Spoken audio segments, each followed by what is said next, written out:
apologize. Seems like you fight Republicans more than you work with us. Mullen vowed if confirmed. We can have our differences. It's not going to keep me from doing my job as Secretary of Homeland Security. Stephen Portnoy, ABC News, Washington. That's the latest news. Traffic and weather next. I'm Ken Weaver, WTN News.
Crashes 24 westbound after I-440. The left lane block 40 eastbound at Charlotte Pike. And then on the south loop 40 westbound approaching 2nd Avenue.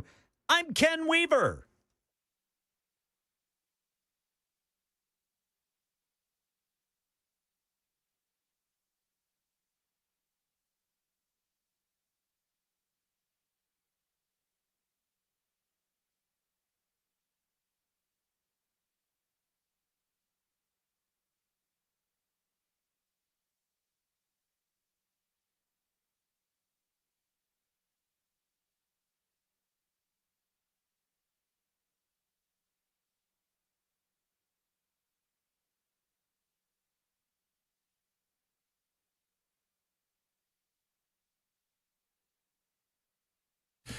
Hello, kids, one and all. It is the Matt Murphy Radio Show underway for another day. It is 6 minutes after 3 o'clock. We appreciate you being here this Wednesday, March 18, 2026. Thank you, one and all. We so appreciate your time and consideration. Whether you're listening on the radio, 99.7 FM, we're there. From Alabama to Kentucky and all points in Spotify, just to name 3 of the more popular apps. You can find us virtually anywhere they download music or news or information or talk radio. You can find us there. Just look up Supertalk 99.7 WTN. We're on our own app, Supertalk 99.7 WTN. And then, of course, there's Talk TV, YouTube, Facebook, Twitter, Twitch, and Rumble. YouTube, Facebook, Twitter, Twitch, and Rumble. I have something to announce that I think might merit some sort of fanfare. Do we have a little something? Ladies and gentlemen,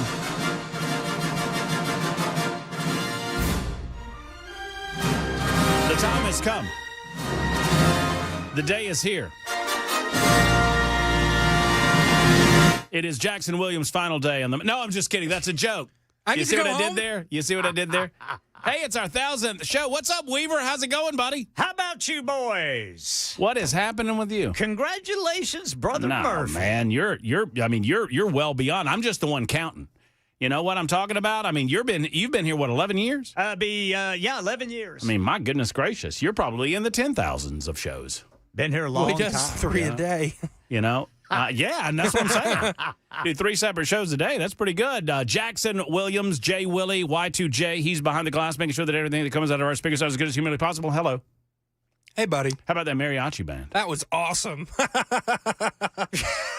I understand they played Rocky Top. They did. On request. Awesome. I don't like this. I already don't like this. Look at that. You see what that's doing? You see that there? What? I don't like that. What? I don't like What? that. Got Well, all gussied up. I'm wearing a nice suit, Ken. Yeah, I see that. Because I feel like on special occasions, one should dress up and wear a nice suit. Yes, sir. And I don't get an occasion to wear a nice suit very often. You're wearing one today, brother. But I'm wearing a suit today, but my collar, I hadn't worn this shirt in a while, and my collar's kind of flipping up on me. Oh, You know how yeah, that I goes. hate that. Yeah, you know how that goes. So I gotta keep an eye on that. And before anybody comments on this tie, just know this is my granddaddy's tie. Okay, that's all I'm saying. Awesome. My grandpapa's tie. So comment at your own peril. Jackson already did it. Jackson's like, boy, that's an ugly tie. Well, it was my grandfather's I tie. didn't say it was ugly. I said it looks like a 90s couch. I never said ugly. Well, it does. That's fair. It does look like a 90s couch. So it's our 1,000th show. Dr. Mitchell of the Wellness Institute of Nashville has blown it out. And Dr. Mitch, man. He's so cool.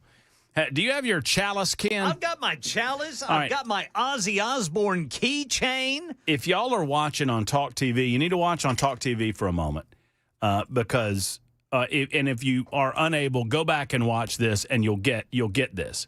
So Jackson, you got the 3-shot up. I need 3-shot. Oh, Jackson is pointing in the sky as if we have to pray to the Lord in heaven. I like that, Brother Murphy, how you're using lingo. 3-shot. Need a 3-shot. I need 3. You like that? Got to get a 3-shot up here. I heard somebody say that on the internet, and I felt like that was pretty snazzy. Can I get the 3-shot, please?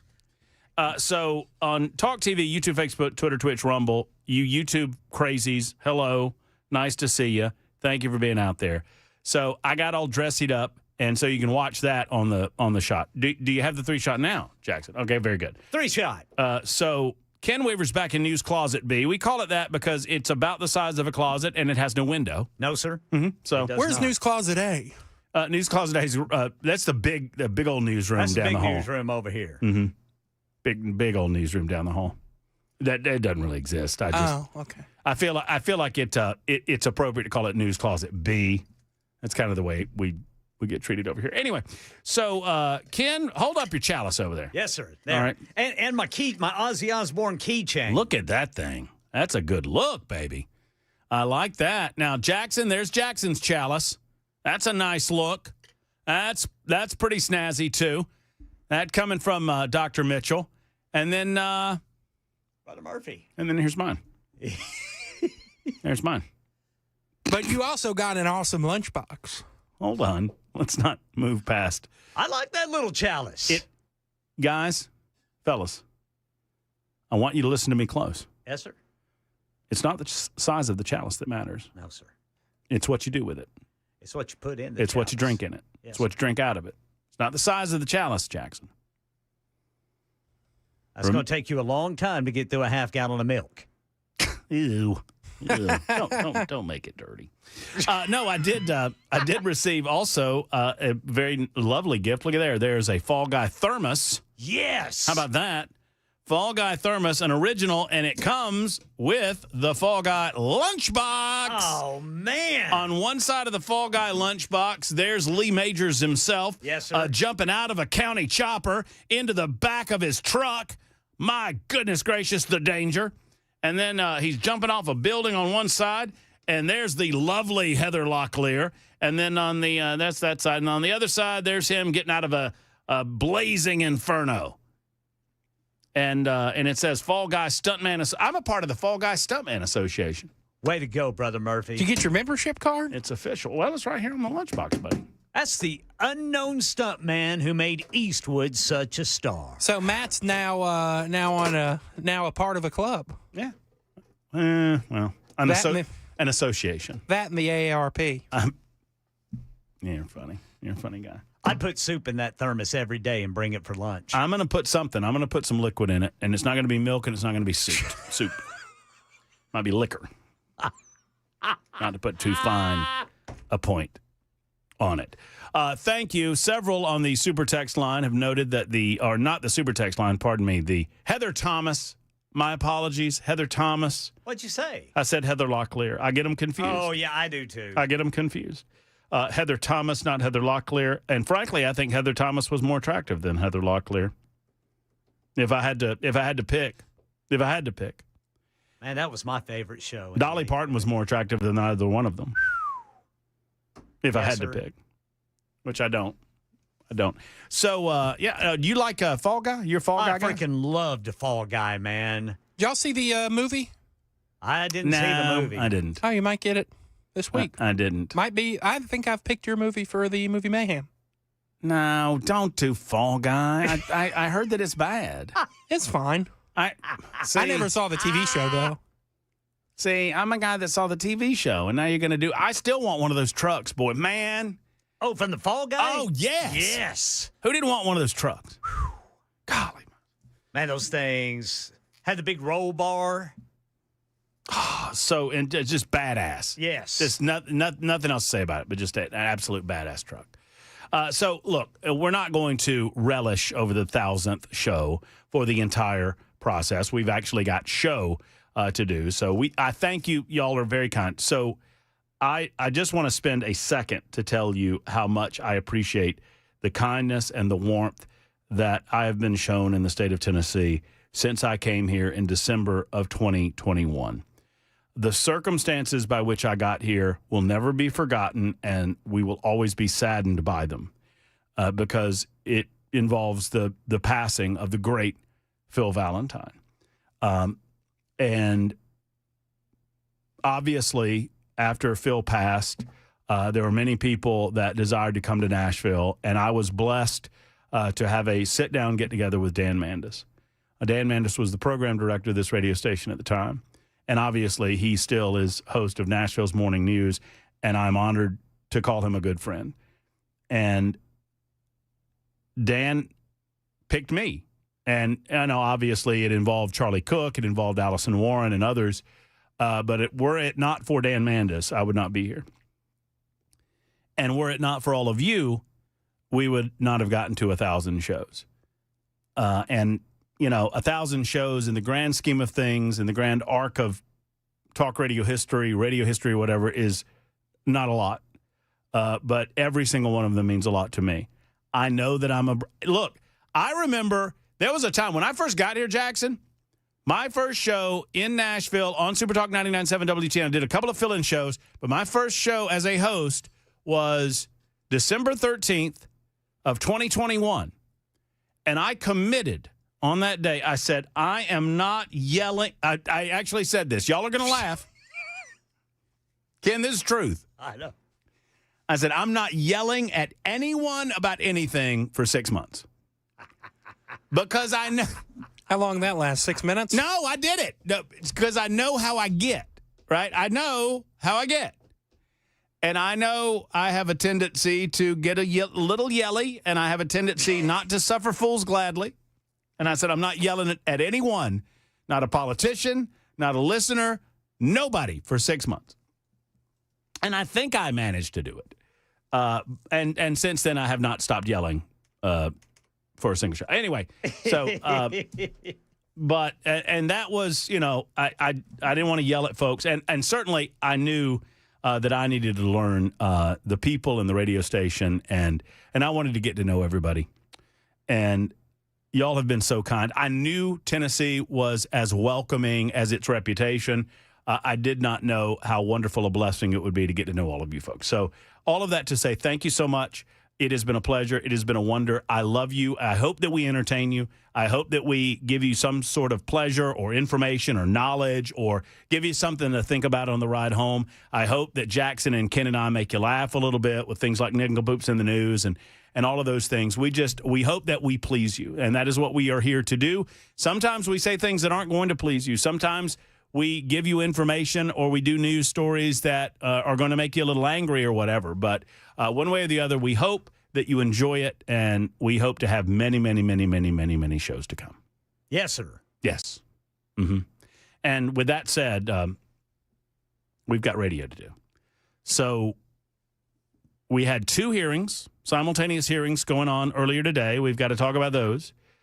One was a regularly scheduled hearing. It happens annually on Capitol Hill with the intelligence apparatus of the United States of America, to include the head of the CIA, John Ratcliffe, the head of the FBI, Kash Patel, the head of National Intelligence, Tulsi Gabbard. There was a general there. I guess he was the head of the Joint Chiefs. And all of those individuals were being questioned. And a lot of the questioning had to do with the Iranian conflict and what this knucklehead had to say yesterday during his resignation, a knucklehead that none of us knew about until yesterday when he resigned and decided to tell everyone what he thought about the administration's conflict in Iran. We've got more on said knucklehead. What's his name? Joe Kent. We've got more on that guy coming up in a couple of minutes as well. There was a simultaneous hearing going on in the Senate involving Markwayne Mullin in his confirmation for the Department of Homeland Security post vacated by former Secretary, or soon-to-be former Secretary, Kristi Noem. And everyone seemed fine with Markwayne Mullin except Rand Paul. And Rand Paul needs to put his big boy panties on and move on. Rand Paul is very upset because Markwayne Mullin and Rand Paul don't get along. They're colleagues, for goodness sake. They're fellow senators. But apparently they don't get along. And apparently Rand Paul has a burr in his saddle, as they say, regarding commentary that Markwayne Mullin made about how he can kind of understand why somebody would want to beat Rand Paul viciously about the head and shoulders. Now, if you asked Markwayne Mullin if he wants Rand Paul to be beaten viciously about the head and shoulders, I'm certain that the reality of that would sink in and he would say no, and I think he has said as much. But he has not backed off that commentary. Rand Paul says, oh, his nasty language about me, his awful language about me makes him unfit to be Secretary of Homeland Security, which is just dumb. I mean, all of it. I mean, I like Rand Paul. I'm a libertarian with a small L, right? So I believe in his philosophy of governance. I believe that the federal government spends way too much and does way too much. I am predisposed to agree with Rand Paul probably more than any other United States senator in Washington, D.C. And at the same time, you need to put your big boy panties on and move along, buddy. And if you honestly make a decision about who ought to be the next Secretary of Homeland Security based on some offhand remark he made about you, well, then you're not doing your job.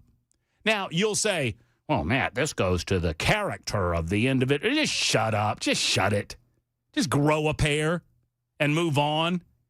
Nobody wants you beat up. What happened to you was wrong. Everyone knows it. Markwayne Mullin, what he said, obviously, it falls beneath the dignity and honor of the office of the Secretary of Homeland Security. Whatever. Y'all don't get along. We get it. Oh, by the way, without Rand Paul's vote, the expectation is that the next Secretary of Homeland Security will be Markwayne Mullin. So there's that going on today, too. We've got a lot of activity in the General Assembly in our own state of Tennessee that we're going to talk about. We have Cameron Sexton, the Speaker of the House, stopping by in the 4 o'clock hour. Cameron Smith, a couple of Camerons, will be along, plus additional surprises as we go along. It is the Matt Murphy Radio Show, our 1,000th edition on Super Talk 99.7 WTN.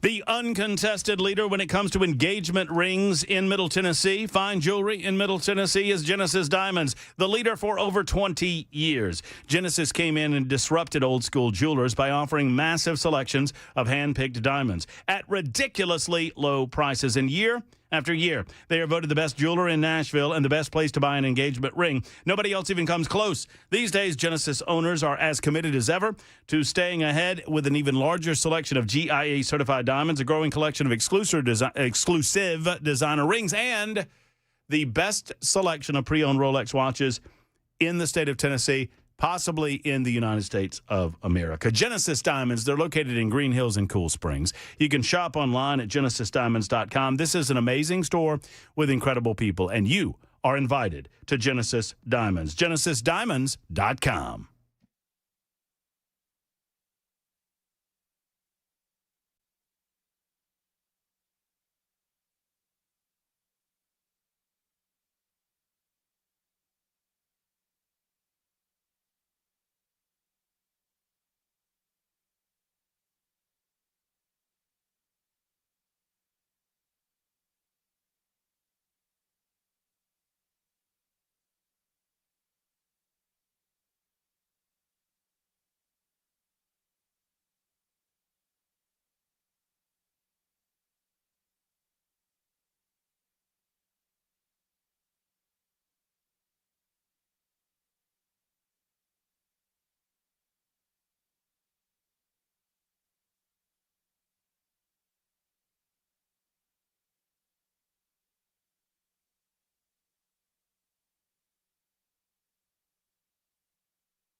Iran is increasing its threats of striking key energy infrastructure in neighboring Gulf countries. I've got that and more coming up at 3:30 on Super Talk 99.7 WTN. Super Talk 99.7 WTN. 0601, when you got here, we were both living in campers. That is a true story. You know, for you newbies, you don't know that hey, Jackson, I'm about to make a reference that you need to know about with regard to sound.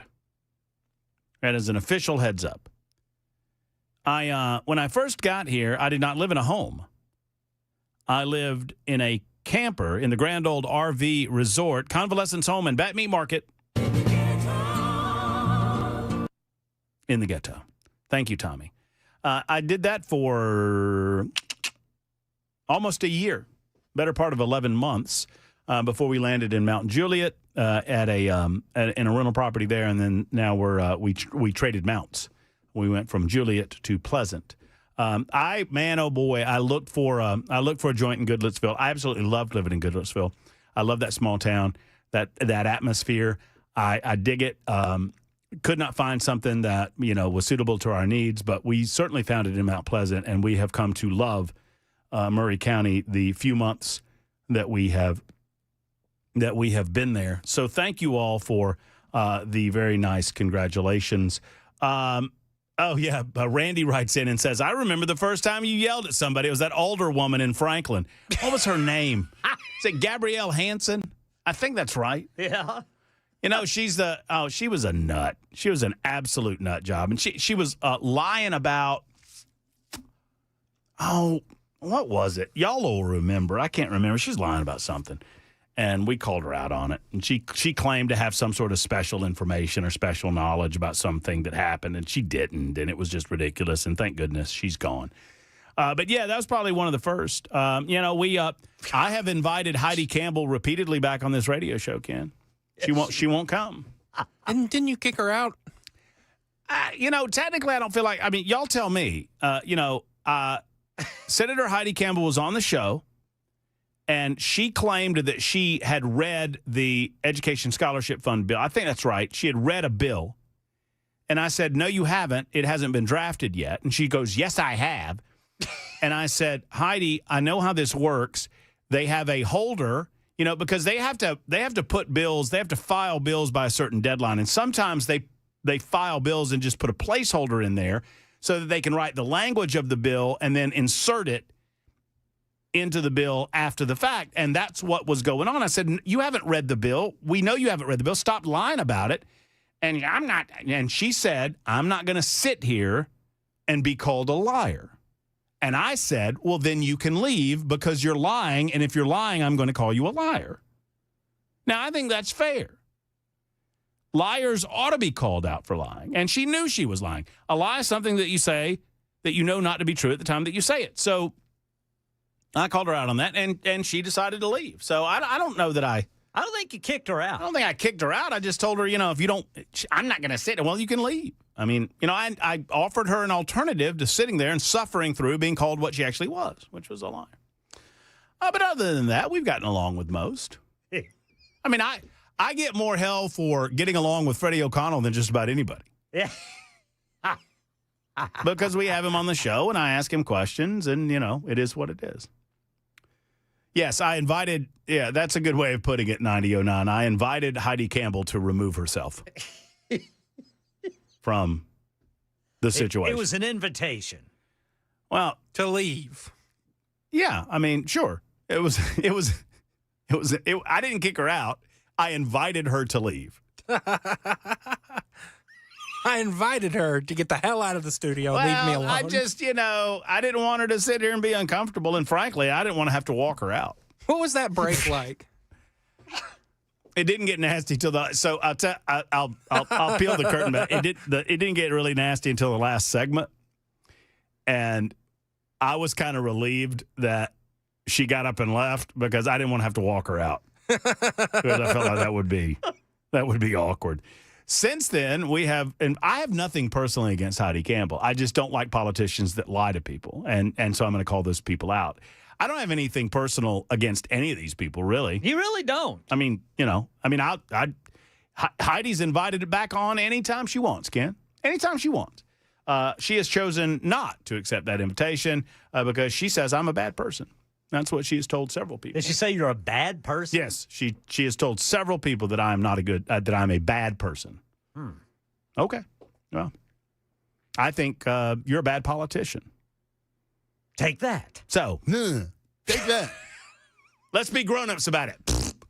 How many shows have you had? Yeah, that's right. 3 on this radio station, lady. Uh-huh. All right, 31 after the hour. I'm late, as usual. Hey, it's Show 1000. We're celebrating. Super Talk 99.7 WTN.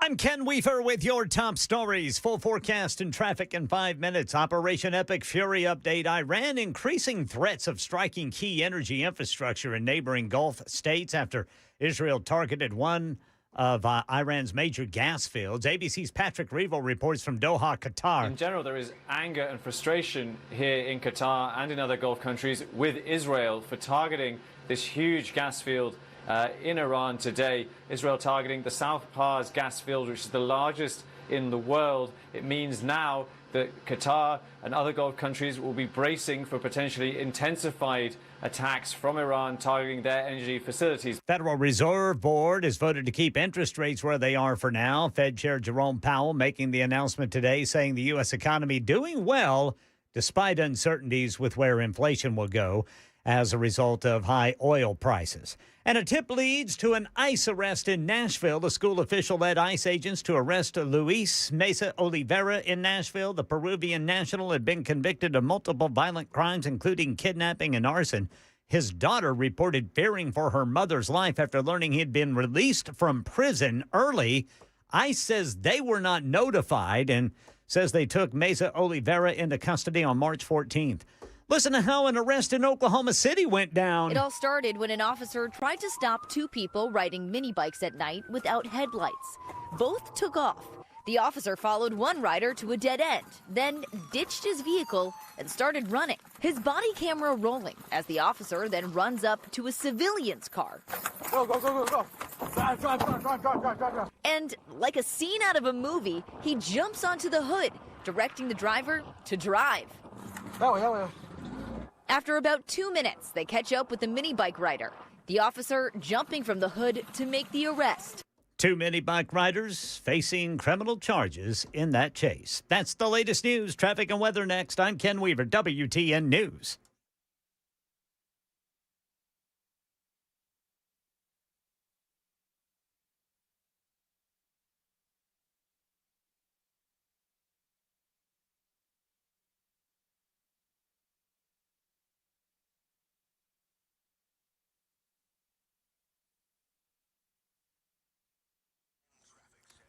Stop and go traffic eastbound South Loop over to 65. Then we've got crashes in the way. This one in Hillwood is blocking the left lane, 40 eastbound at Charlotte Pike.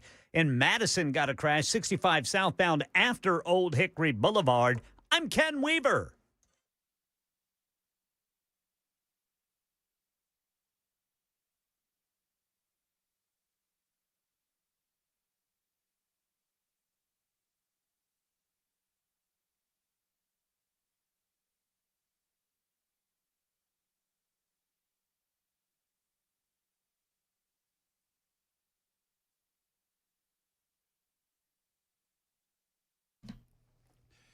Hello, friends. It's Matt Murphy, and I want to talk to you for a moment about your personal safety. And I want to tell you about Brink Fiddler, who deals with this on a day-to-day basis, and he is so well equipped to do so because he has the information, the knowledge, the expertise, the experience to impart upon you and your staff, your group of people that you gather with on a day-to-day basis. He can assist in helping you understand what to do and what not to do in the unlikely event, and I want to stress unlikely event, that you have workplace violence break out.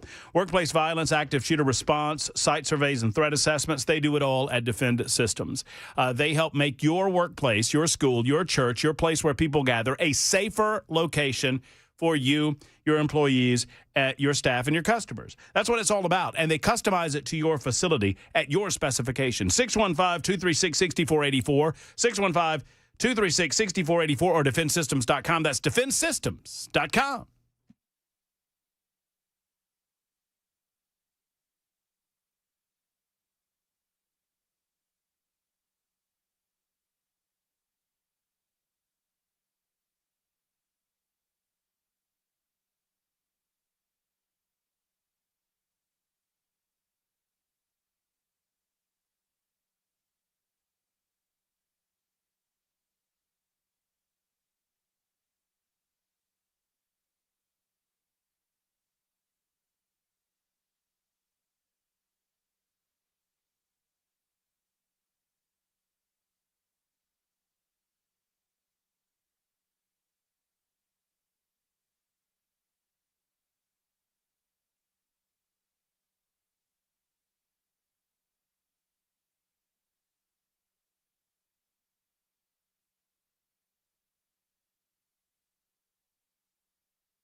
Super Talk 99.7 WTN. Hey, friends, it's the Matt Murphy Radio Show. Pleased to have you with us. Thank you for being here. Whatever time you're able to give us, we're certainly appreciative of it. By the way, do your folks listen at all? Do they? I want to thank Jackson's parents. Me too. Ken Weaver.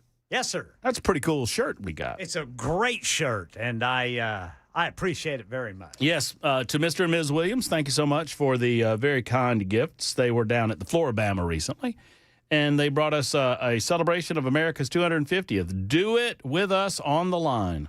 I don't know what that means. That sounds dirty. Anyway, I think that was the whole point. But it's Floribama T-shirt, America 250 T-shirt. Thanks, Jackson. Thanks to the Williams family.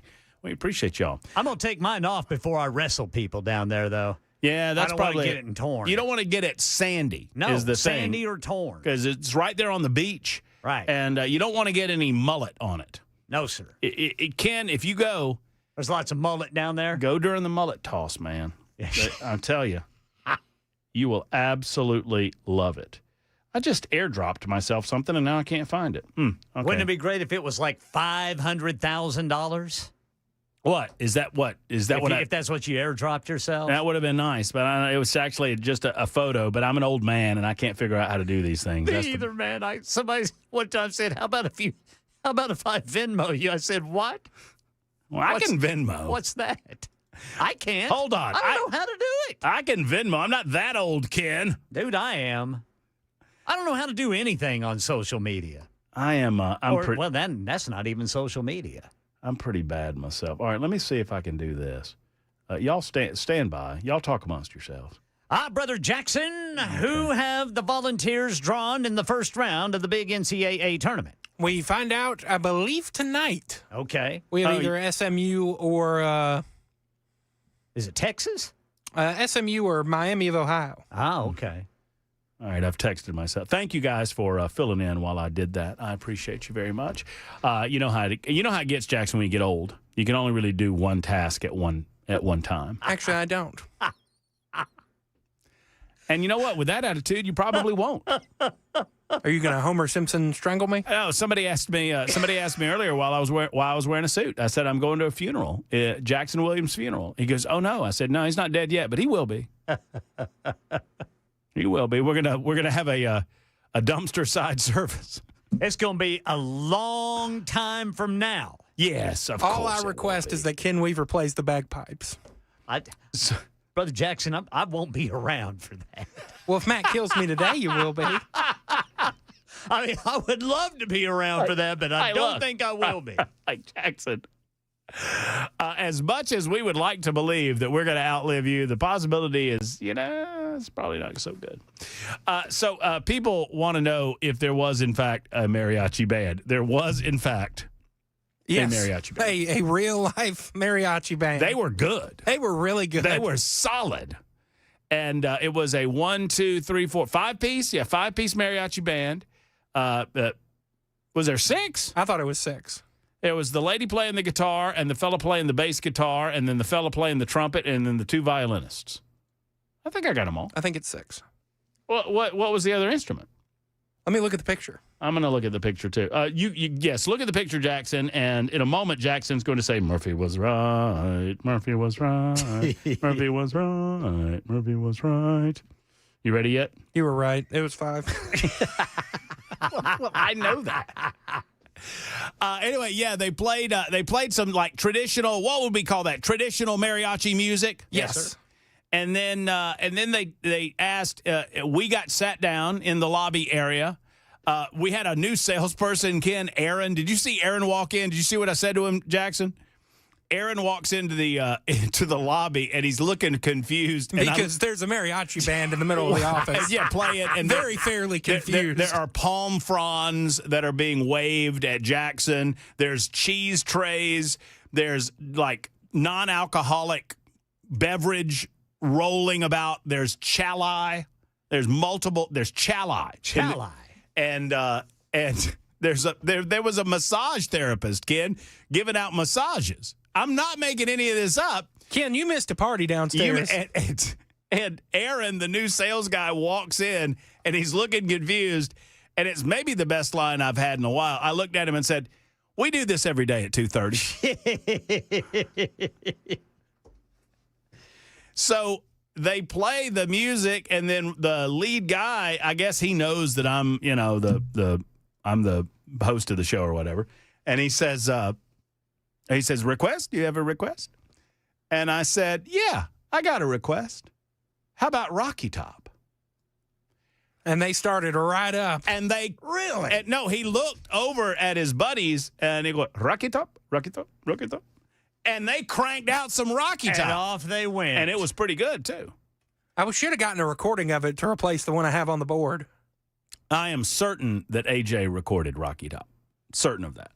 So then they played Frank Sinatra My Way. I sang along to that.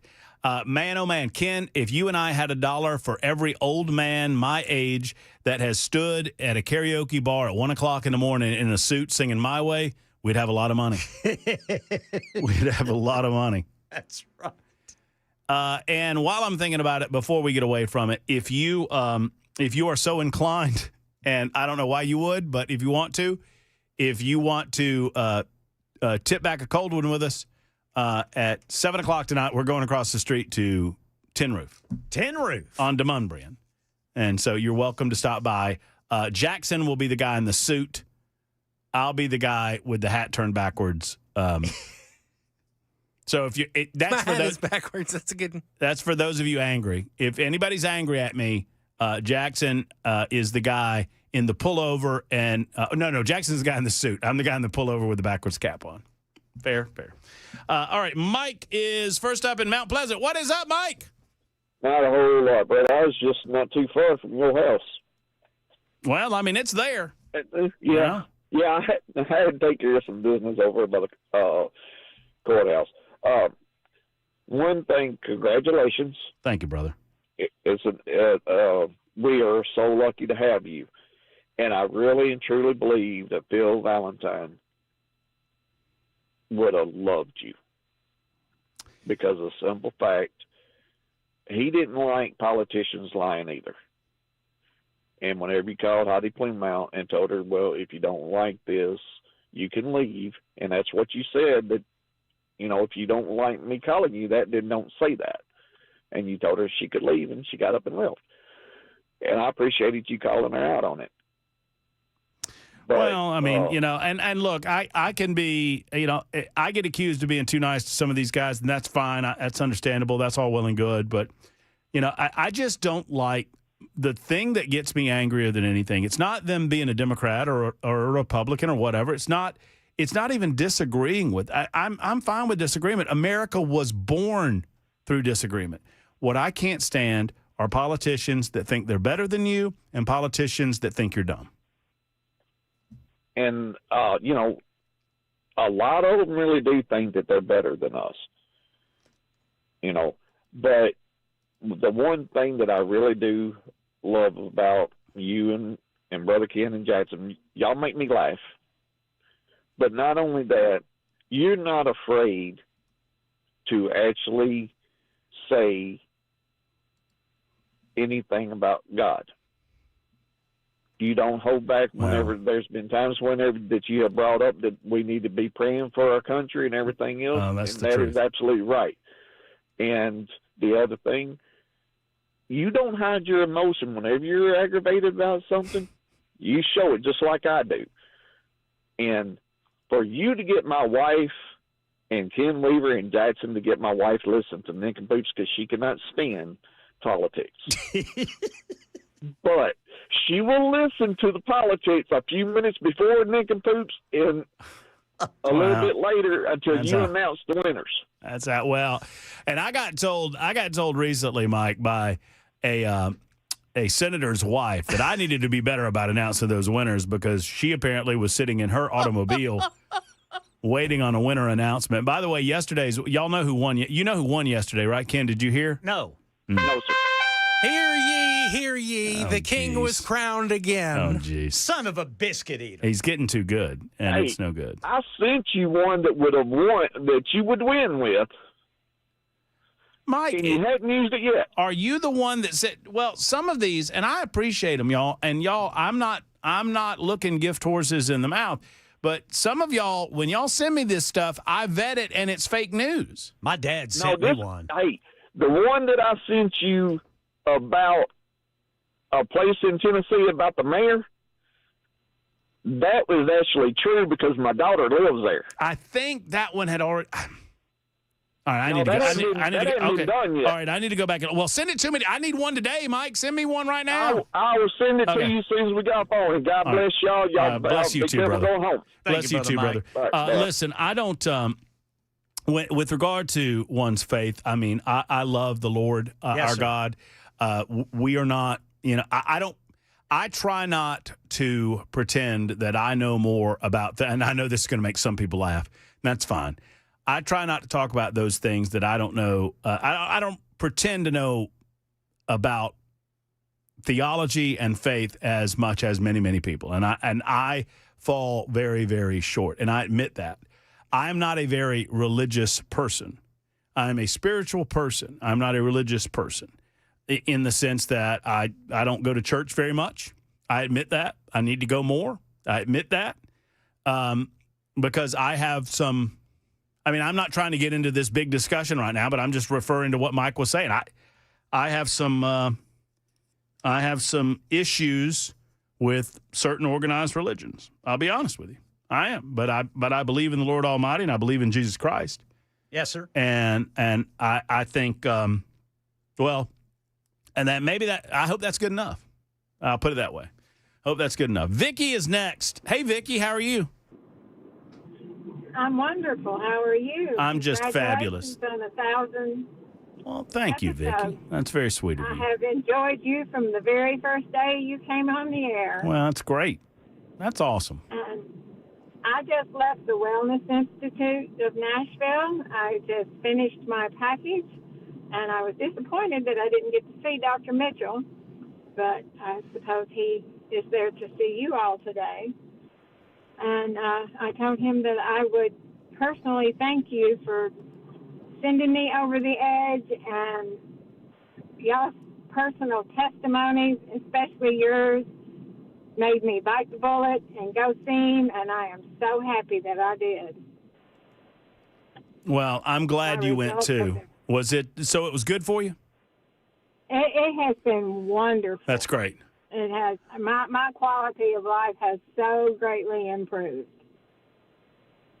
Excellent. But well, my that's wonderful. My appointment times have kind of encroached on my time spending listening to you. So I missed the first half hour of your show. Well, we've just been funning for the first. You haven't missed much of anything, Miss Vicky. We've just been funning for the first half hour anyway. So. Well, I appreciate the fact that you don't let people sit and lie to you. I appreciate you calling people out. Well. And I just appreciate everything that you do, and you have brought a lot to Nashville. Well, I appreciate your love for Jackson. Well, some things I've learned to fake pretty good, Miss Vicky. You know what I'm saying?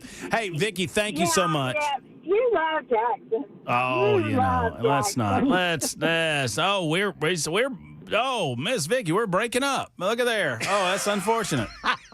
That is too bad. We lost your call. That is unfortunate. She was just saying she was kidding about all that other stuff. Everybody knows you do, buddy. It's okay. You're like like a leech, right? No, Jax. You're more like a stray dog. A stray dog. Yeah. I don't own you. I don't have any. I'm not responsible for you, but you're kind of cute, and so we keep you around. Throw you scrap every now and again. Hell, if you stick around much longer, I might put a collar on you. 53 after the hour on Super Talk. I'd love to see you try.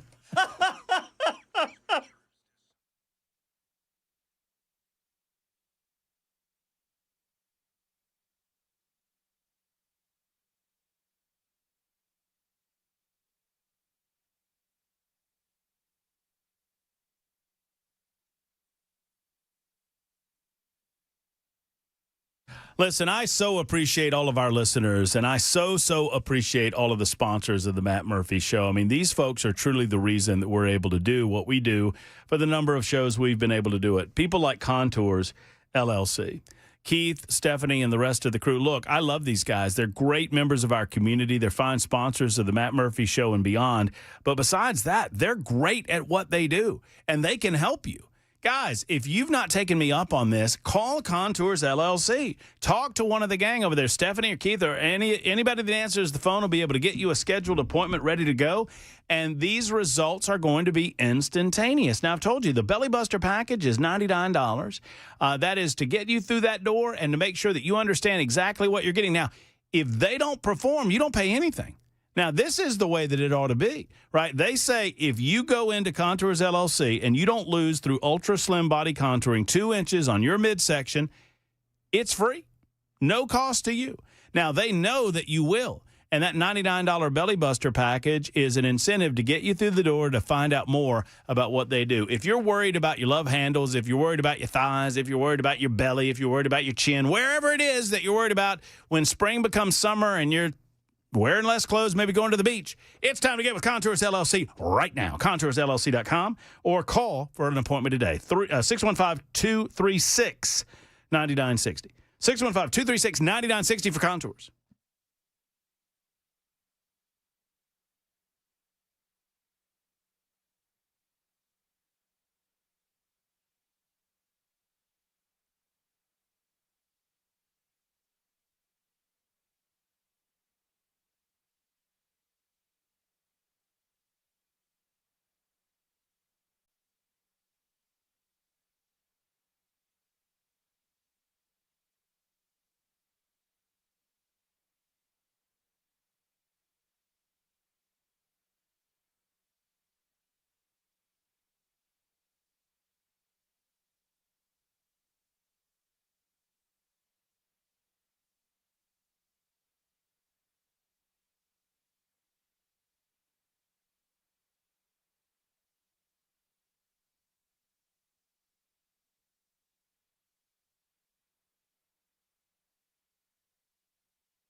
Hello, friends. It's Matt Murphy for King and Associates. Oh, my goodness gracious. King and Associates Insurance, they're going to save you a lot of money. Now, folks, Don't believe me. Don't trust me. You don't have to trust Matt Murphy.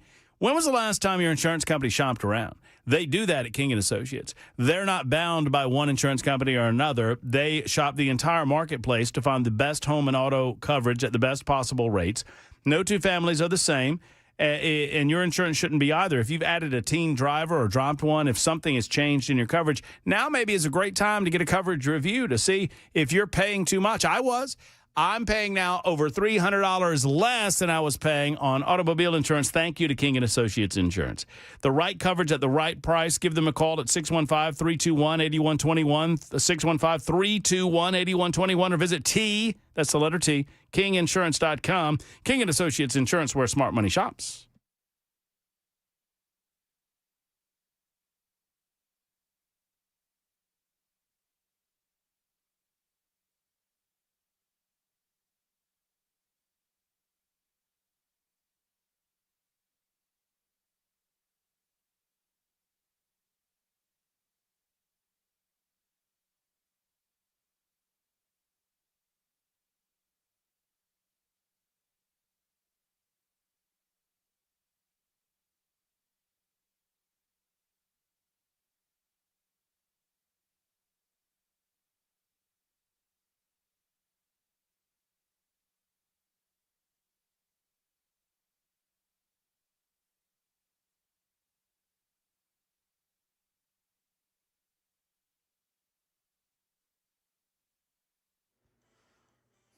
Four o'clock on the dot. I'm Ken Weaver with your top stories. Full forecast and traffic coming up in 5 minutes. Operation Epic Fury update. Iran increasing its threats of hitting key energy infrastructure in neighboring Gulf states after Israel targeted one of Iran's major gas fields, the South Pars gas field, which is the largest in the world.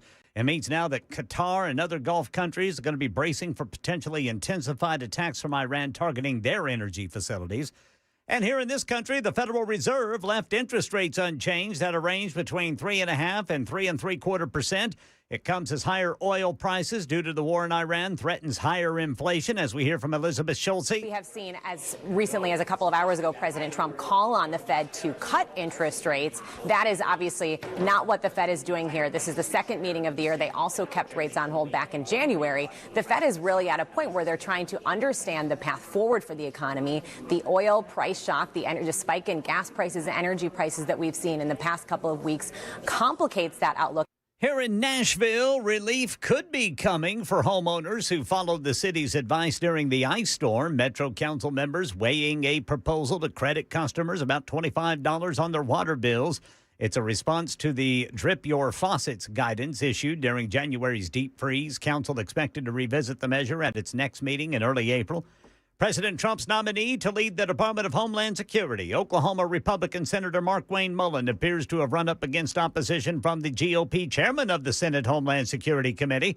ABC News national correspondent Stephen Portnoy with the latest. The hearing featured Republican Committee Chairman Rand Paul pointing to what the nominee said about him last month. You told the media that I was a freaking snake and that you completely understood why I had been assaulted. Paul was beaten by a neighbor in 2017. And Markwayne Mullin didn't deny what he said. I can understand why the neighbor did what he did. Mullin didn't apologize, but he vowed to secure the homeland if confirmed. Let me earn your respect. Paul didn't appear to be persuaded, saying Mullin has anger issues and warning it could set a bad example for ICE and the Border Patrol.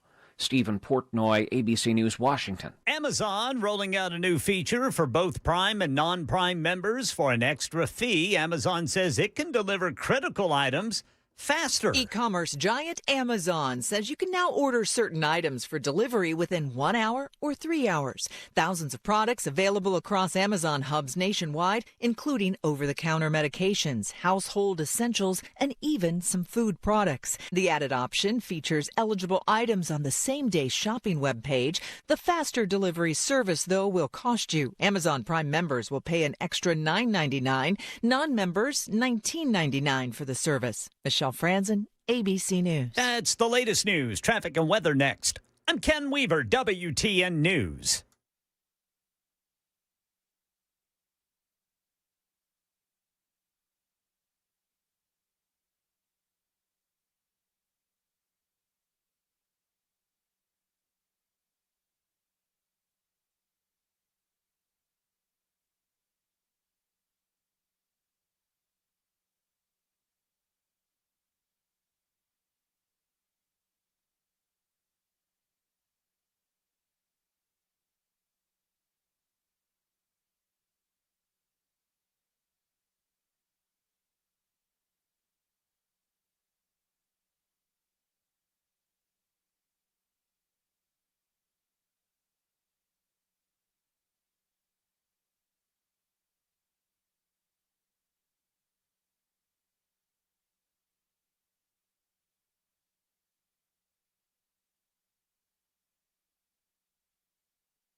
Briley Parkway southbound at Elm Hill Pike in Donaldson. Police reporting a crash. In Antioch, we've got a crash reported Old Hickory Boulevard there at Barnes Road.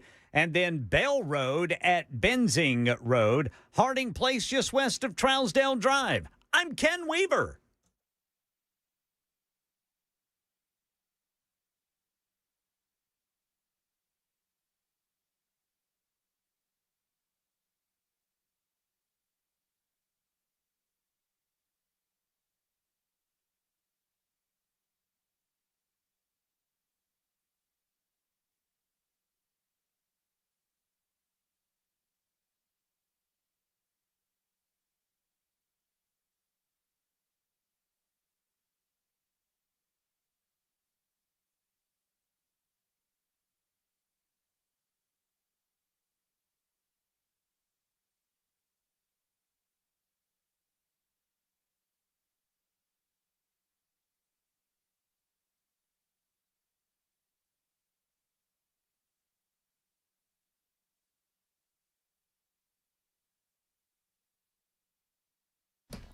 Hello, friends. My name is Matt Murphy. This is the Matt Murphy Radio Show. Happy to have you with us on our episode 1000.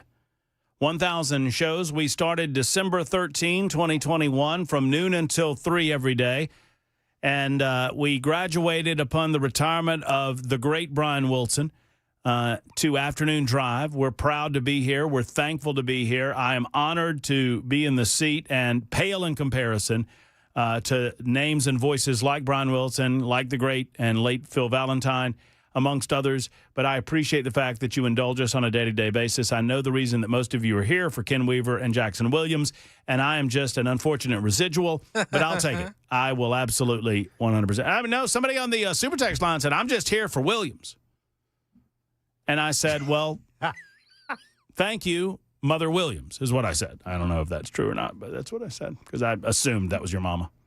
You say your sister's listening? No, she accidentally called me. Oh.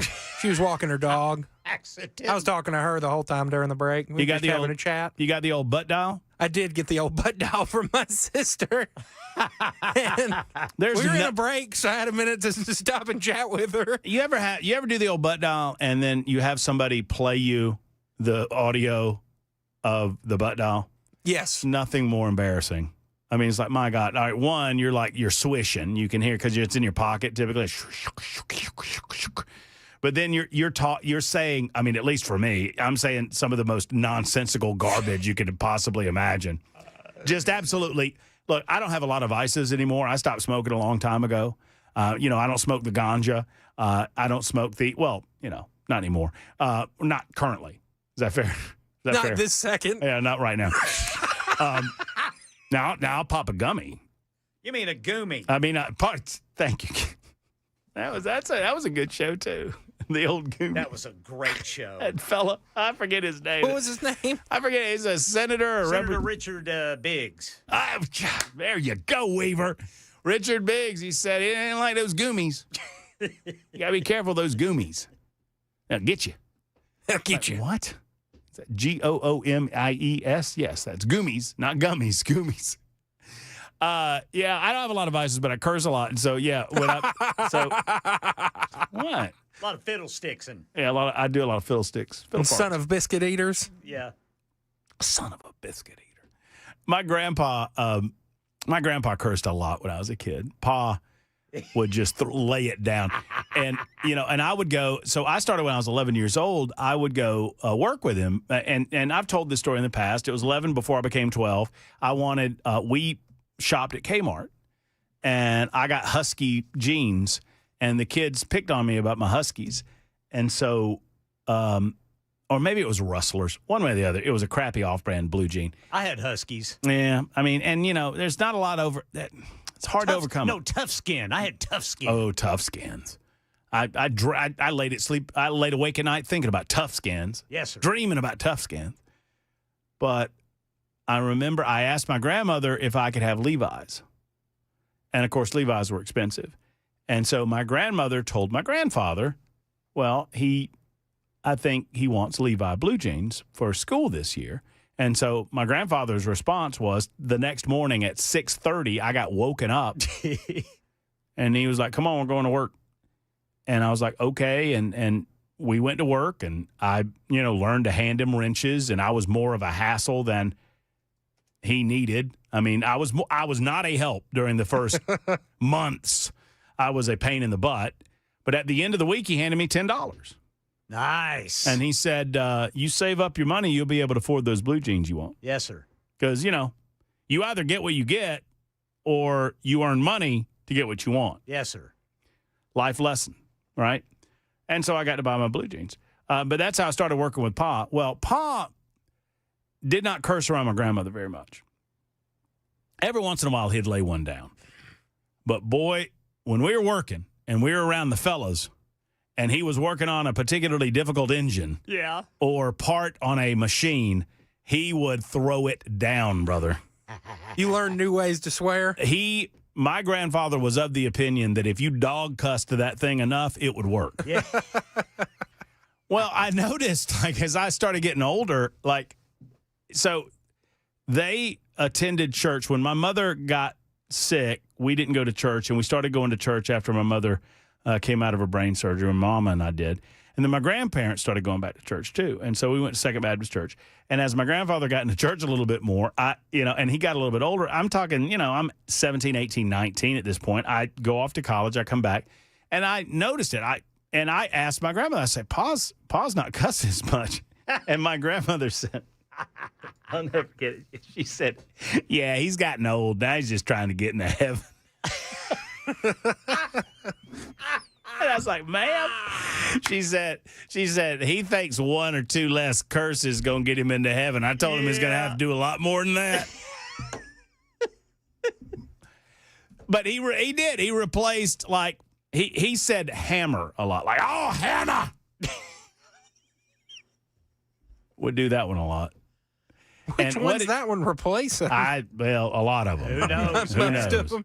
But he would just scream out different types of things rather than curse. But I curse a lot. And so recently, was it E? I think it might have been E that was trying to play me back. I was like, please don't play, because I'm doing something and I'm dog cussing it. And I reminded myself of my grandfather back in the day when I was 12 years old. I'm like, would you please erase this and never play it for anyone again, because it's very embarrassing. You know what my favorite thing is? How you can take me getting a butt dial during a break into an 8-minute segment on the show that really has nothing to do with me getting a butt dial. That's what Brother Murphy can do, man. Everybody can identify with the butt dial. I mean, what? Everybody loves the butt dial. Do y'all feel dirty when you listen? Yes. I do too. If I get a butt dial from someone else, I am so nervous that they're going to say something that I shouldn't hear. Well, that's why you say, hey. Well, I do. Yeah, hey. You do that. Hey, whoa. St. Clair butt dialed me on the golf course one day. Mm-hmm. And I was just, I was like, hey, Jay, whoa. And, eventually you just hang up. They're not, because they can't hear you. No, they can't. They don't even know what's happening. I butt dialed my kid. Have you ever heard the person yelling? No. I did. I butt dialed my brother one day.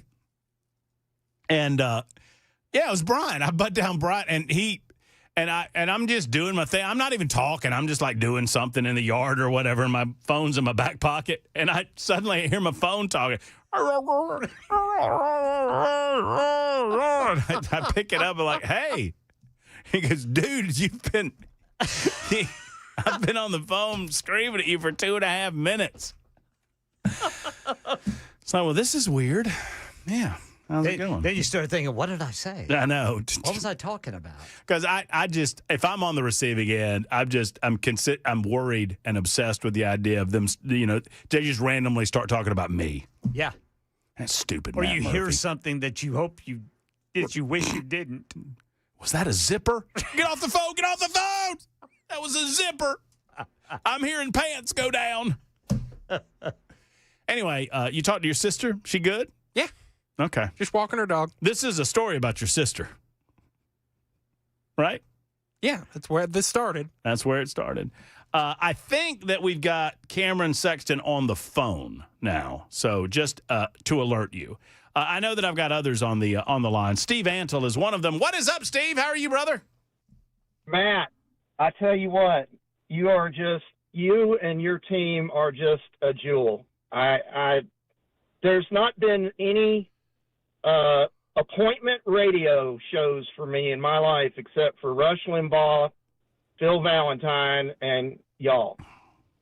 And, I'm lucky in my job that I'm, usually on the road, but a lot of times even if I'm doing something else, I'll just turn the iHeart on my radio when I go inside the office.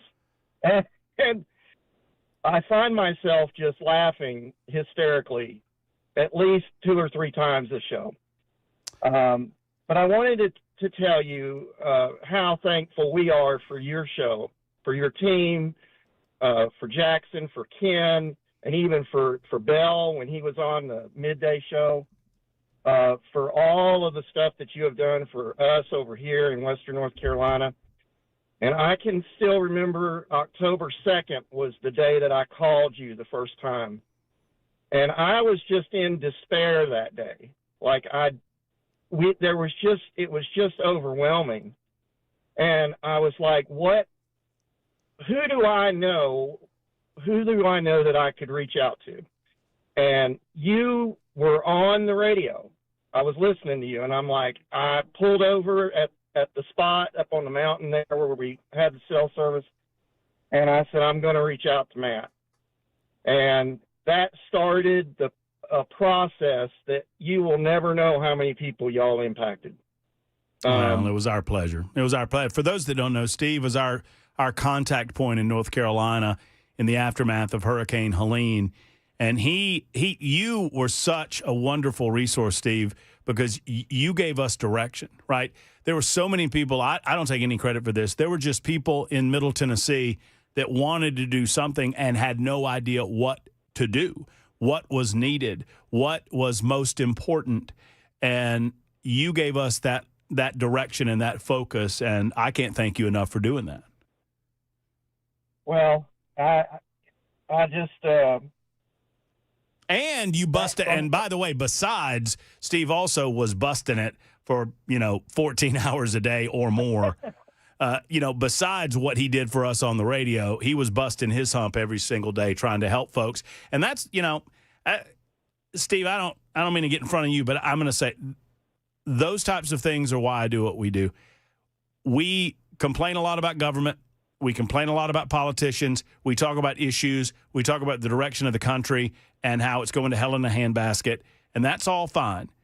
But you mentioned Rush Limbaugh, and I'm not in the same solar system as Rush Limbaugh and Phil Valentine, but I'll say this. What I've learned from both of those gentlemen is that as bad as it gets, I believe in the people. As bad as it gets, I believe in Tennessee. As bad as it gets, I believe in the individuals in this country and the spirit that they bring to the table on a day-to-day basis. And that's where I get my optimism from. That is my fountain of hope, are the people that are in this audience and the people that are in this country that go to it every day, that get after it every day, not the politicians, and sure as hell not the government, the people. Yeah. Well, that period of time is always going to be special for me, for my family, for our community. We developed bonds between ourselves and bonds with people that we still maybe haven't even met, in the rest of the country, that we still maintain today. But I maintain, as far as I go and my family goes, we couldn't have done a fraction of what we accomplished without you all, without WWTN, and without all the people that help you make everything work, even Jackson. And I've become partial to Jackson. I really have. That makes one of us. He has grown on me like maybe a mold. At first you don't like it, and then the longer the time goes by, you feel you almost rely on it. Like that, like you see these beautiful old trees in the wilderness that just gorgeous. They got like that moss and fungus on them. Is that what you're talking about?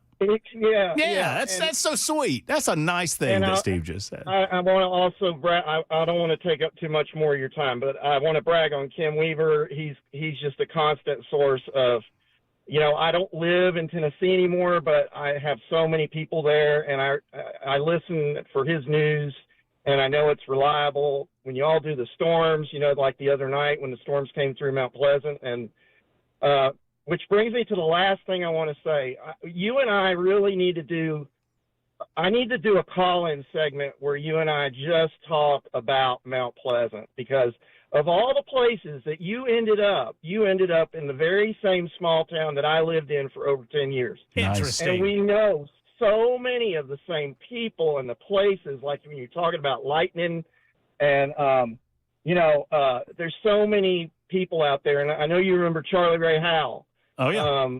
Who came up here. You're just right down the road from him. Yeah. And wow.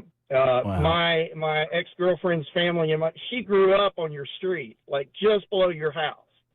So I used to help, for a little while, I worked as an assistant manager for the Advanced Auto Parts there in Mount Pleasant. Oh, yeah. Oh, that's awesome. So that's if they're cool. in there, they all know me.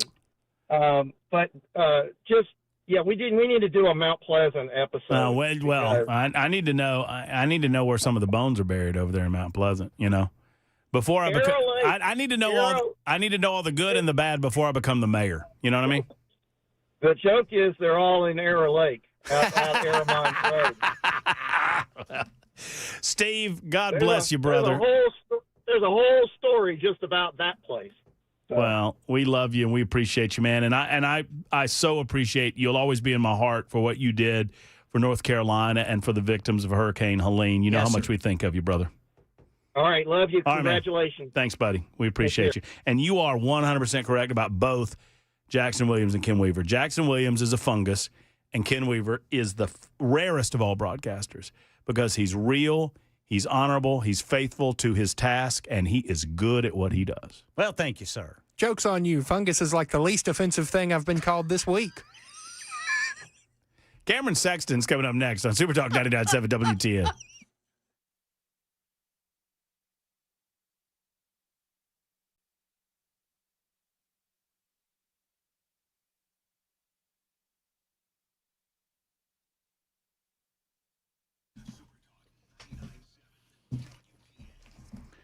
Hello, friends. It's Matt Murphy, and I got to tell you, folks, U.S. Pest is a fine sponsor every hour of this broadcast. You see them up there on the YouTube screen. It's probably hold on, let me see if I can do this.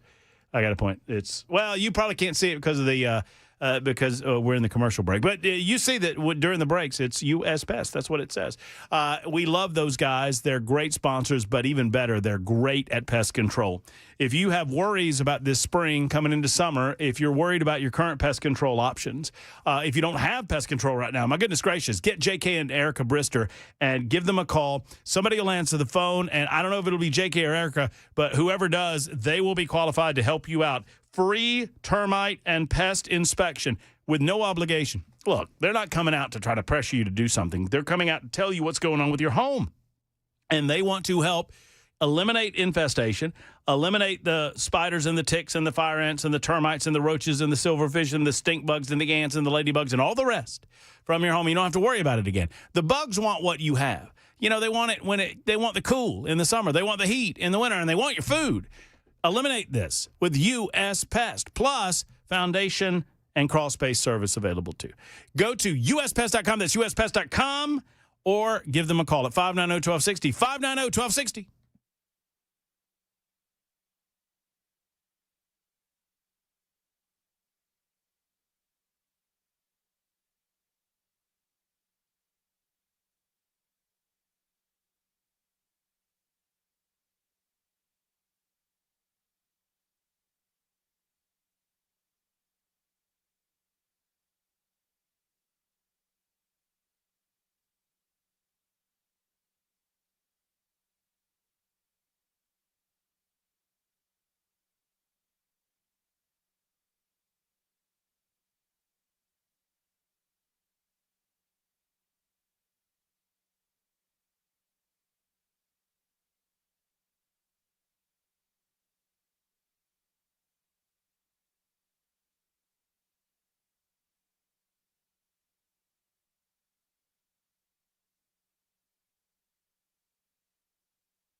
And U.S. Central Command saying it dropped multiple 5,000-pound bunker buster bombs. We'll tell you where at 4:30 on Super Talk 99.7 WTN. Hey, my brother's given us the business for leaving the camera on. He's convalescing after shoulder surgery. Yes, sir. And he sent me a photo, Ken. Yeah. The photo's like, ha, you left your camera on. Look, you're fixing your hair or something, you know. At least you weren't picking your nose. But look, in this photo that he sent me, he's got his big old gnarly feet in it. So joke's on you. Look at that. I'm gonna look at that. Oh my Lord. He ought to send that to OnlyFans. Only feet. You make some money on them feet, man. People out there, there's some weirdos out there, man. They love feet. Once again, best newsman in the business. Right there. Ken Weaver. He makes some money on those feet. Can you, Ken? I guarantee you can, man. I guarantee you this, that our good friend, Speaker of the House, Cameron Sexton, is wondering what the heck he's getting himself into. He is on the line, and we've got him for a couple of minutes, and we'll take a short break for news, and then we've got him for a few minutes on the after side. Speaker, how are you, sir? Good afternoon. Welcome into the show. Hey, it's good to hear from you. Congratulations, 1,000th show. Yeah, right? I mean, that is 1,000 shows.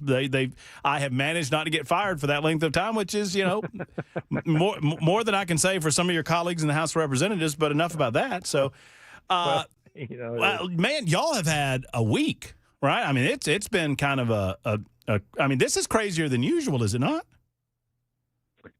A little bit, yeah. I mean, I think there's less bills that were filed this session, but it seemed like everybody put them on notice at the same time. So it kind of added some, but it's fine. We'll work it through. We'll get there. We saw, and I know we've got a lot to discuss, but I want to start with the immigration package that y'all debated Monday, I guess it was, and your Majority Leader William Lamberth sponsored 1704 that would create a new Class A misdemeanor offense for intentionally failing or refusing to leave the United States of America while subject to a final order of removal. There were several other bills in the package. It's my understanding, Mr. Speaker, that you've been to the White House and you've been communicating with the White House and coordinating how a state like Tennessee can benefit their efforts on the federal level. Can you speak on that a little bit in relation to these bills? Yeah. So, I mean, look, there's been conversations with the White House and also with Stephen Miller. We don't hide from that fact. Democrats have a problem with him, but that's fine. Working through some immigration things. And look, we want to preserve the legal immigration system and make sure that if you're here legally and lawfully, then the public benefits and the things that you should be able to have access to you have access to. But if you're here illegally, then you shouldn't have access to those things. That's simply what we're trying to do. We have a host of packages and or bills that's in the package, and so we passed 3 on the floor the other night. I think we have another 5 to go. So it's looking good. It's looking good. I don't see us having any problems, and so hopefully here in the next 2 weeks we'll complete that one. And now we're working on public safety package with the White House. I want to talk about that in just a moment. I apologize for having to put the speaker on hold, but obviously we're trying to keep a little bit on time here. But thankfully, he said that that's good with him.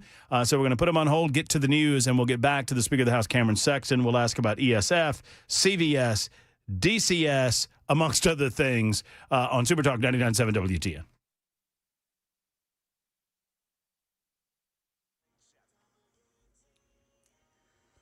I'm Ken Weaver with your top stories, full forecast and traffic. Coming up in 5 minutes, Operation Epic Fury update. U.S. Central Command saying it dropped multiple 5,000-pound bunker buster bombs near the Strait of Hormuz. ABC News foreign correspondent Patrick Reevels in Doha, Qatar. One interesting thing that I've heard from a former U.S. colonel about why they might have been targeting these missile sites along the strait. It's the sort of thing we might see an attempt to soften up the strait ahead, perhaps, of some kind of naval operation to escort ships, but we're still a long way from that. Iran uncertainty is one reason the Federal Reserve voted today to keep interest rates where they are for now. They want to try to keep inflation down. Meanwhile, Stephen Portnoy says the remains of 6 fallen U.S. service members killed in Iraq are now home. President Trump attending the dignified transfer today at Dover Air Force Base in Delaware. It's a most solemn and sad occasion as the flag-draped transfer cases are taken off the C-17. At times, the only sound you might hear beside the footsteps of the carry team is a sniffle or the soft cries of a loved one. Today, the White House press secretary called attendance at these transfers the hardest thing the president does in his role as commander-in-chief. Here in Tennessee, a mother in danger and a school tip that changed everything. A Nashville ICE team arrested Peruvian national Luis Meza Oliveira after receiving a tip from his daughter's school. Authorities say Meza Oliveira carried prior convictions for kidnapping, aggravated assault, battery, and arson, but had been released from prison. And his daughter reportedly feared he would return to harm her mother after his release from state custody. And if your water bill jumped after the ice storm, Metro may be helping to bring it back down. A bill before Metro Council would give every water customer a one-time $25 credit for dripping faucets in January's ice storm to keep the pipes from freezing. A final decision could come April 7th.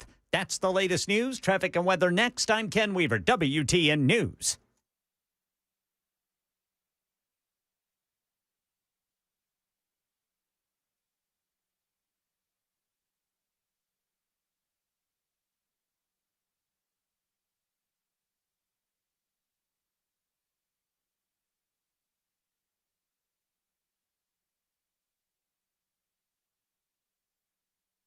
Bumper to bumper, eastbound 440 between 65 and Nolensville Pike. Northbound 65 up to the South Loop. You're coming to complete stops. Eastbound South Loop over to 65 is the same. We do have a crash. Actually, this is a stalled vehicle. It's on the left shoulder, which always causes minor backup. Well, not this day, not at this time of the day. Anything minor would be welcome, but this stalled vehicle's on the left shoulder, 24 eastbound at Waldron Road in Laverne. I'm Ken Weaver.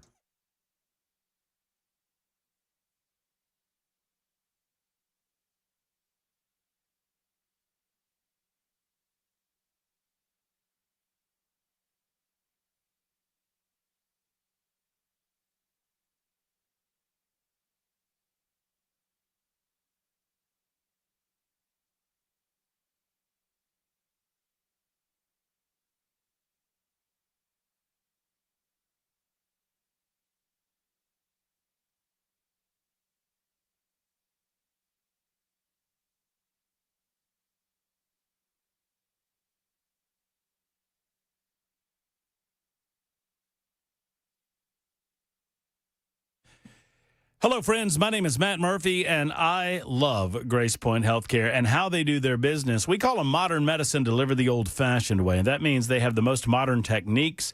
They're going to help you with modern medicine, simply put, figure out what's going on with your body and figure out a best solution practice for it. And the old-fashioned part comes in the fact that they're a direct pay provider.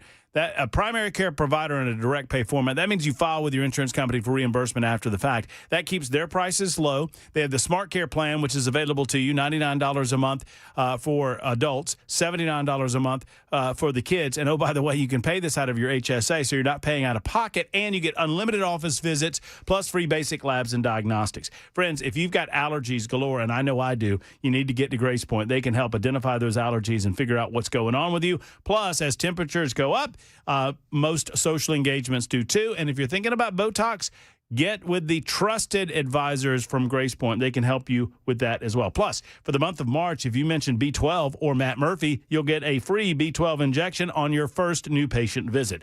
It's Grace Point Healthcare, located in Franklin, 599-6868, 599-6868. Modern medicine delivered the old-fashioned way.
Super Talk 99.7 WTN. We're on the line with the Speaker of the House, Cameron Sexton. I appreciate his time and consideration.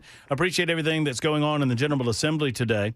And without further ado, let's get into some of these issues, Mr. Speaker. You know, I've asked the question. I was a supporter of the Education Scholarship Fund last year. I believe that anything that gives parents a better ability to choose the educational opportunities for their children is a good thing. But at the same time, I want it to be a good expenditure of our money.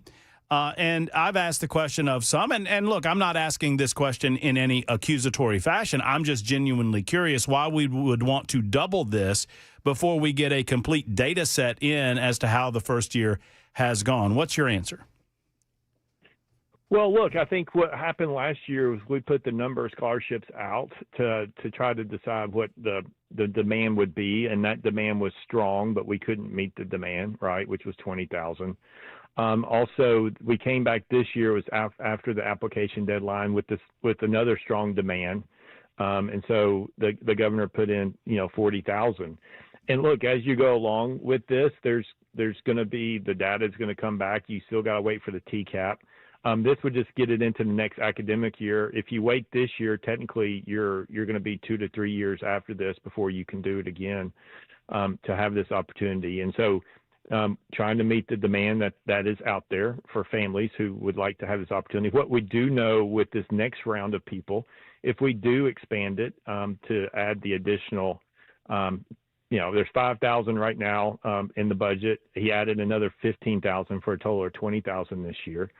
If we do expand the Freedom Scholarship to additional 20,000, all 20,000 people, there are plenty of people under the 300% income level and currently in public school based on the applications to meet the demand. So the concern from some that it's going to go to people with unlimited income, this next round doesn't prove that because we already know who qualified and what categories they're in, and every single one would be used under the income level or of kids who are currently in public school. And not to nerd out on the math, but, so if that were to happen, so what I hear you saying is of the 40,000 scholarships, really only 10,000 of them from last year would even have been open to anyone above the 300% threshold.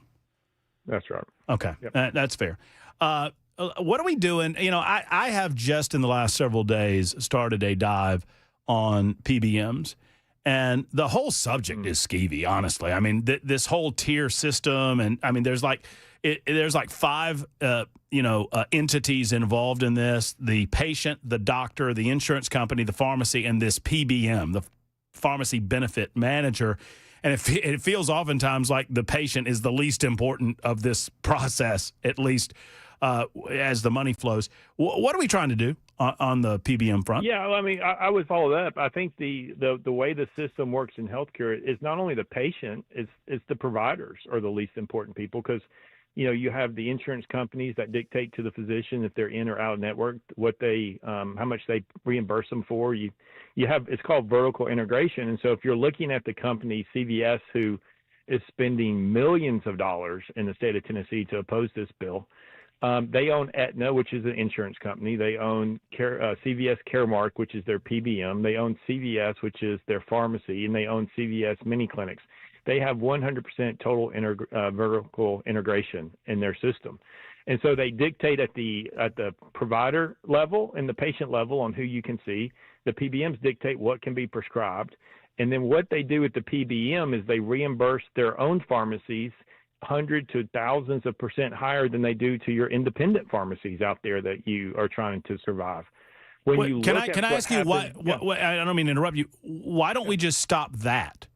That last thing that you said, that they reimburse differently. We've tried. We try, but they fight us everywhere. Look, we fought for patients to go to any pharmacy to use any pharmacy they want to because these PBMs were trying to steer them to their own pharmacies. So we passed the bill. They opposed that. They didn't want us to pass it. We passed it over the PBM objections. We said that you have to reimburse the independent pharmacies at no less than cost.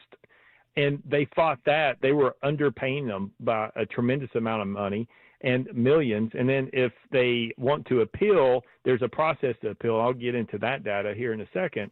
And so then we said, hey, you know what? These people need to be audited just like the insurance companies. And they fought the auditing as well. They fought us at every single turn. They want to dictate. They're not consumers. They're not trying to do better for patients. It's a huge profit model. Look, $334 billion last year in the U.S. went to PBMs for rebates for drugs. So the pharmaceutical company, to get their drugs on formulary with the PBM, they discount the drugs via rebates to the PBM, who's supposed to in turn keep the pricing of the medications at a low level. Well, what you've seen is they use the rebates to enhance their profit margins instead of returning that savings back to the patient to be able to get their medications at a reasonable price.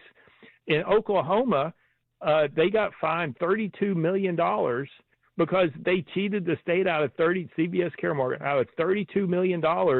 They didn't give the rebates back to their employees as reduced costs. Oklahoma had to go to court and fight that back. Federal Trade Commission, they used vertical integration for $1.7 billion of extra profit by using vertical integration to reimburse their own pharmacies more.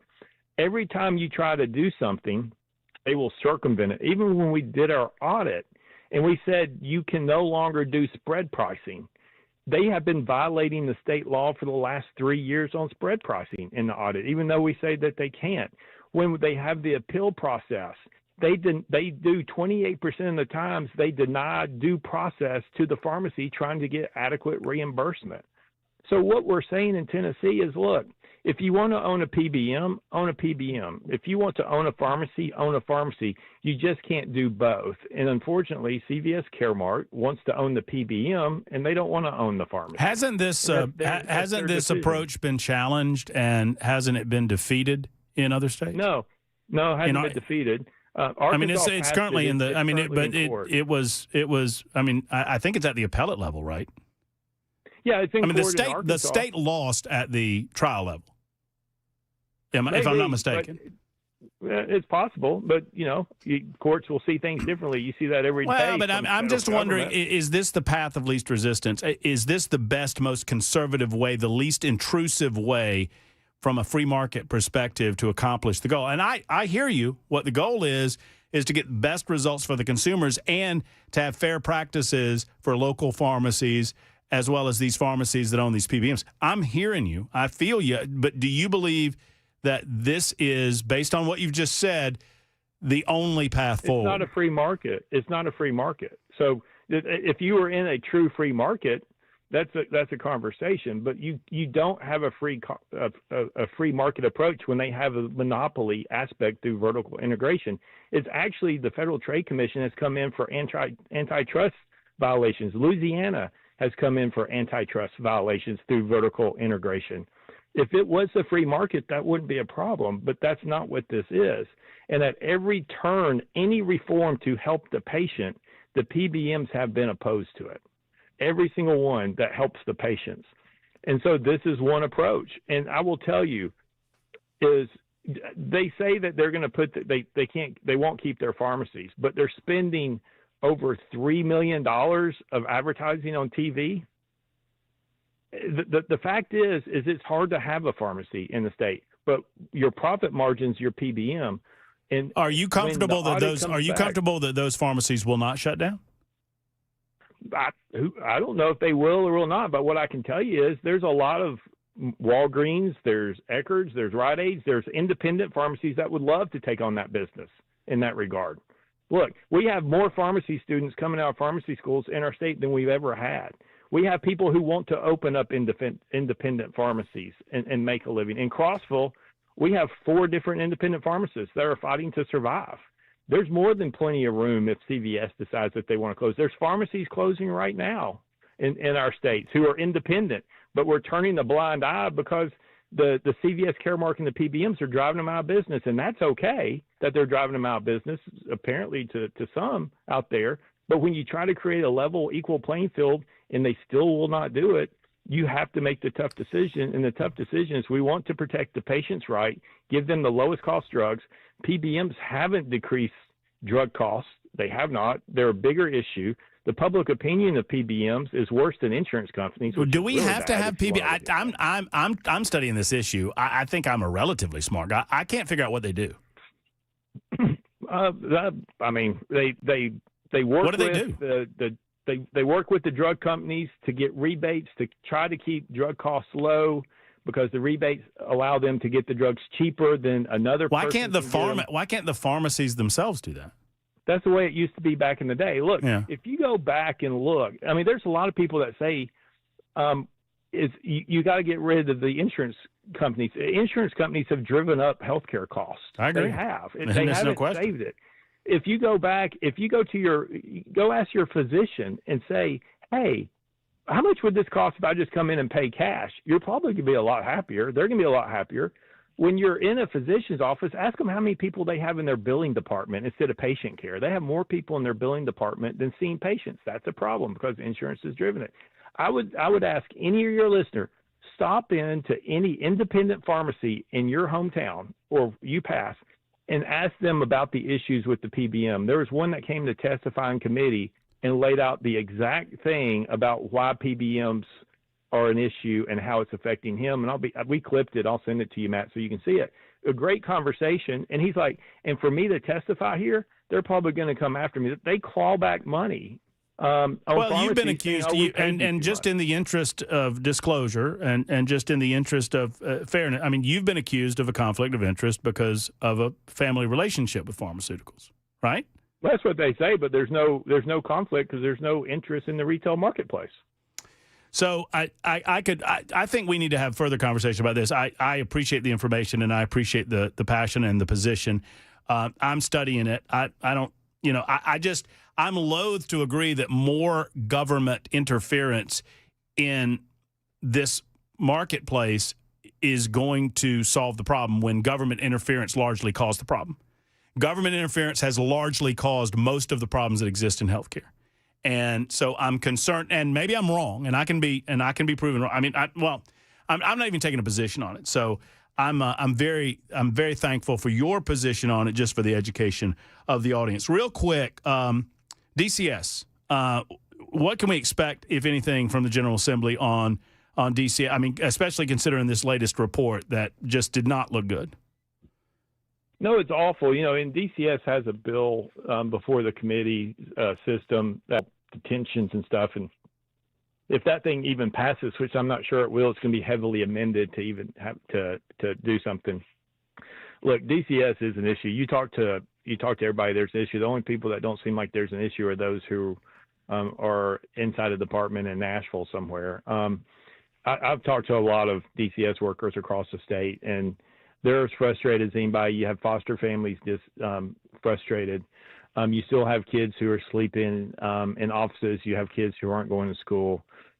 It's a problem. And, you know, are we at a point where we have to blow it up and start over? I don't know. Surely there's another state we can look at to say that's doing it successfully. It is a tough situation. The other thing, Matt, that's troubling is people are using DCS to weaponize it against families. I've had reports of parents who accidentally said at school that they spanked their child. Next thing you know, a week later, they have DCS knocking on the door talking about abuse. You have parents who said, you know what, I don't want to give my child that medication because of the side effects. We don't feel comfortable. Knock on the door from DCS because they got turned in for denying their child medication. Yeah. There's a lot more issues related around the DCS issue than just, look, there's great caseworkers. It's not a caseworker problem. It is a process procedure functionally within the department. It seems like that has to be fixed. You know, how what you do to the department, I don't know at this point, but there is a huge problem that needs to be addressed.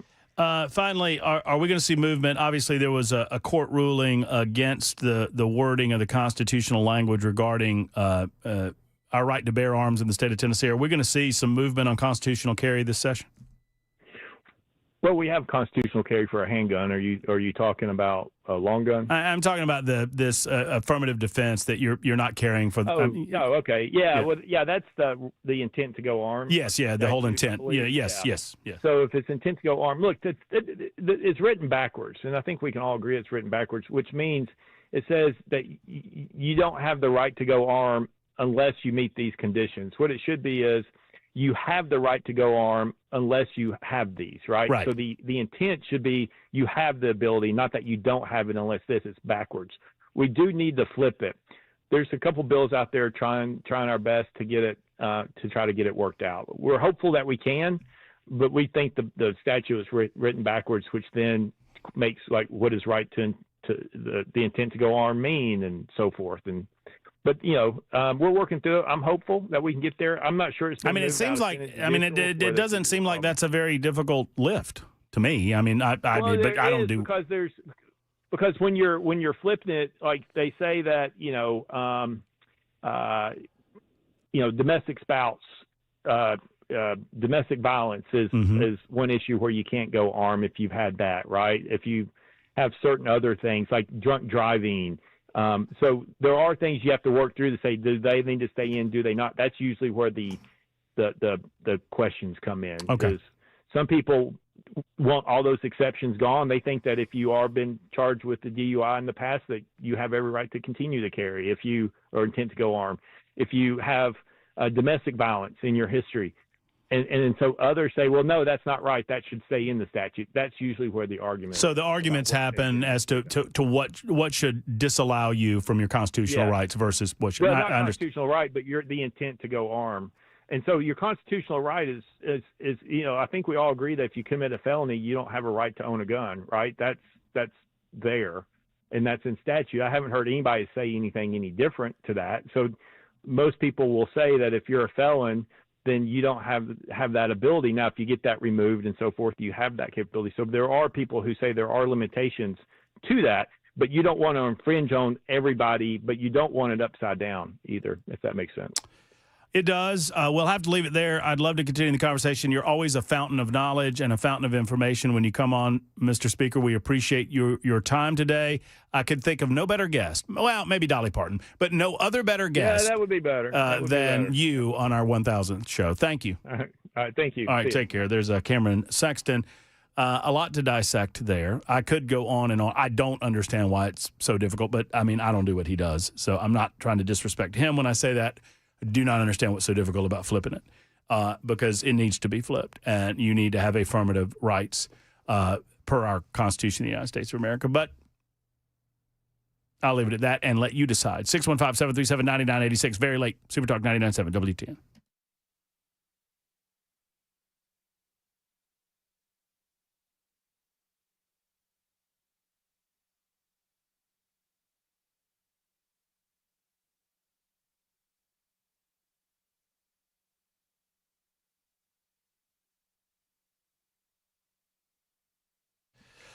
Hi, friends. It's Matt Murphy for Efficient Heating and Cooling. Jeff Eddy, boy, they're good. I mean, they're really good. I've told you my experience with them time and again, but I'll say this. It's hard to find somebody that you can trust when it comes to your heating and air conditioning. You've been working that heater, and you'll soon to be working that AC again because it's getting up to 80 degrees over the weekend. And if that's the case and it's not running as it should, it's time to call Jeff Eddy and Efficient Heating and Cooling. Get that maintenance done on that AC. And they have their maintenance guarantee. I love this, right? You come out, and it will never cost you over $125 in their service area, no matter how many units you have. You pay that $120 or less. It's oftentimes much less than that, depending on where you are and what the service call is like. But you'll never pay more than $125. And so they come out and they maintenance your unit. Now, let's say, it's July and it's the heat of the summer and something goes down on your AC unit. You will not get charged a service call for them to come back and see what's going on because they don't believe that you should have to pay for that twice, right? That's for the current season in which you service your unit. So that would be for this summer season for the AC. It's just one way that they help you. Another way, they don't charge overtime in the evenings or on the weekends. They just don't believe in it. Go to efficienthvac.net, your elite pro partner with Rheem, or 615-784-4424 for Efficient.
I'm Ken Weaver with your top stories. Got the full forecast and traffic coming up in 5 minutes. Let's get to Operation Epic Fury. U.S. Central Command says it dropped multiple 5,000-pound bunker buster bombs near the Strait of Hormuz. Looks like an attempt to soften up the strait ahead, perhaps, of some kind of naval operation to escort ships to get oil flowing again and bring down energy and gasoline prices. That uncertainty is one reason given by the Federal Reserve for keeping interest rates where they're at right now over fears of inflation. We did see GDP, so overall economic growth, unemployment. The Fed still thinks those will stay pretty steady for the rest of this year. There was one dissent in this decision, and that came from Fed Governor Stephen Myron, who has been dissenting in favor. He wants to cut interest rates for 5 meetings now. He has wanted to lower those rates. But again, the headline here from the Federal Reserve leaving interest rates on hold as it waits to see how all of these developments in the economy will shape up. Here in Nashville, Metro Police investigating a morning shooting happened at a South Nashville bus stop. Officers say one person was shot in the chest around 9:19 at the bus stop on Murfreesboro Pike. A suspect located, taken into custody. The person who was shot said to have non-life-threatening injuries. Police have not yet released any information about what led to that shooting. A Nashville ICE team arrested Peruvian national Luis Meza Oliveira after receiving a tip from his daughter's school. Authorities say Meza Oliveira carried prior convictions for kidnapping, aggravated assault, battery, and arson. His daughter reportedly feared he would return to harm her mother after his release from state custody. ICE says they got no heads up about that. ICE apprehended him on March 14th following the report. You kept your pipes from freezing. Now Metro might help keep your bill from rising. A Metro Council ordinance would credit Nashville water customers $25 for dripping faucets during the January ice storm to keep pipes from freezing. A competing plan tied to actual water usage was withdrawn before the vote. The measure also calls for protecting customers from shutoffs and late fees. Council will take another look at the bill next month. President Trump's nominee to lead the Department of Homeland Security, Oklahoma Republican Senator Mark Wayne Mullen, appears to have run up against opposition from the GOP chairman of the Senate Homeland Security Committee, Rand Paul. Republican Chairman Rand Paul accused his fellow GOP senator of having a propensity to violence. Explain to the American public why they should trust a man with anger issues to set the proper example for ICE and Border Patrol agents. Paul pointed to what Mark Wayne Mullen said about him last month, that he completely understood why Paul's neighbor attacked him in 2017. For that, Mullen didn't apologize. Seems like you fight Republicans more than you work with us. Mullen vowed, if confirmed. We can have our differences. It's not going to keep me from doing my job as Secretary of Homeland Security. Stephen Portnoy, ABC News, Washington. That's the latest news. Traffic and weather next. I'm Ken Weaver, WTN News.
All right, it is bumper to bumper, eastbound 440 from 65 over to 24. Then that continues eastbound 24 from 65. We're loosening up a little bit northbound 65 up to the South Loop, but it is still bumper to bumper at times.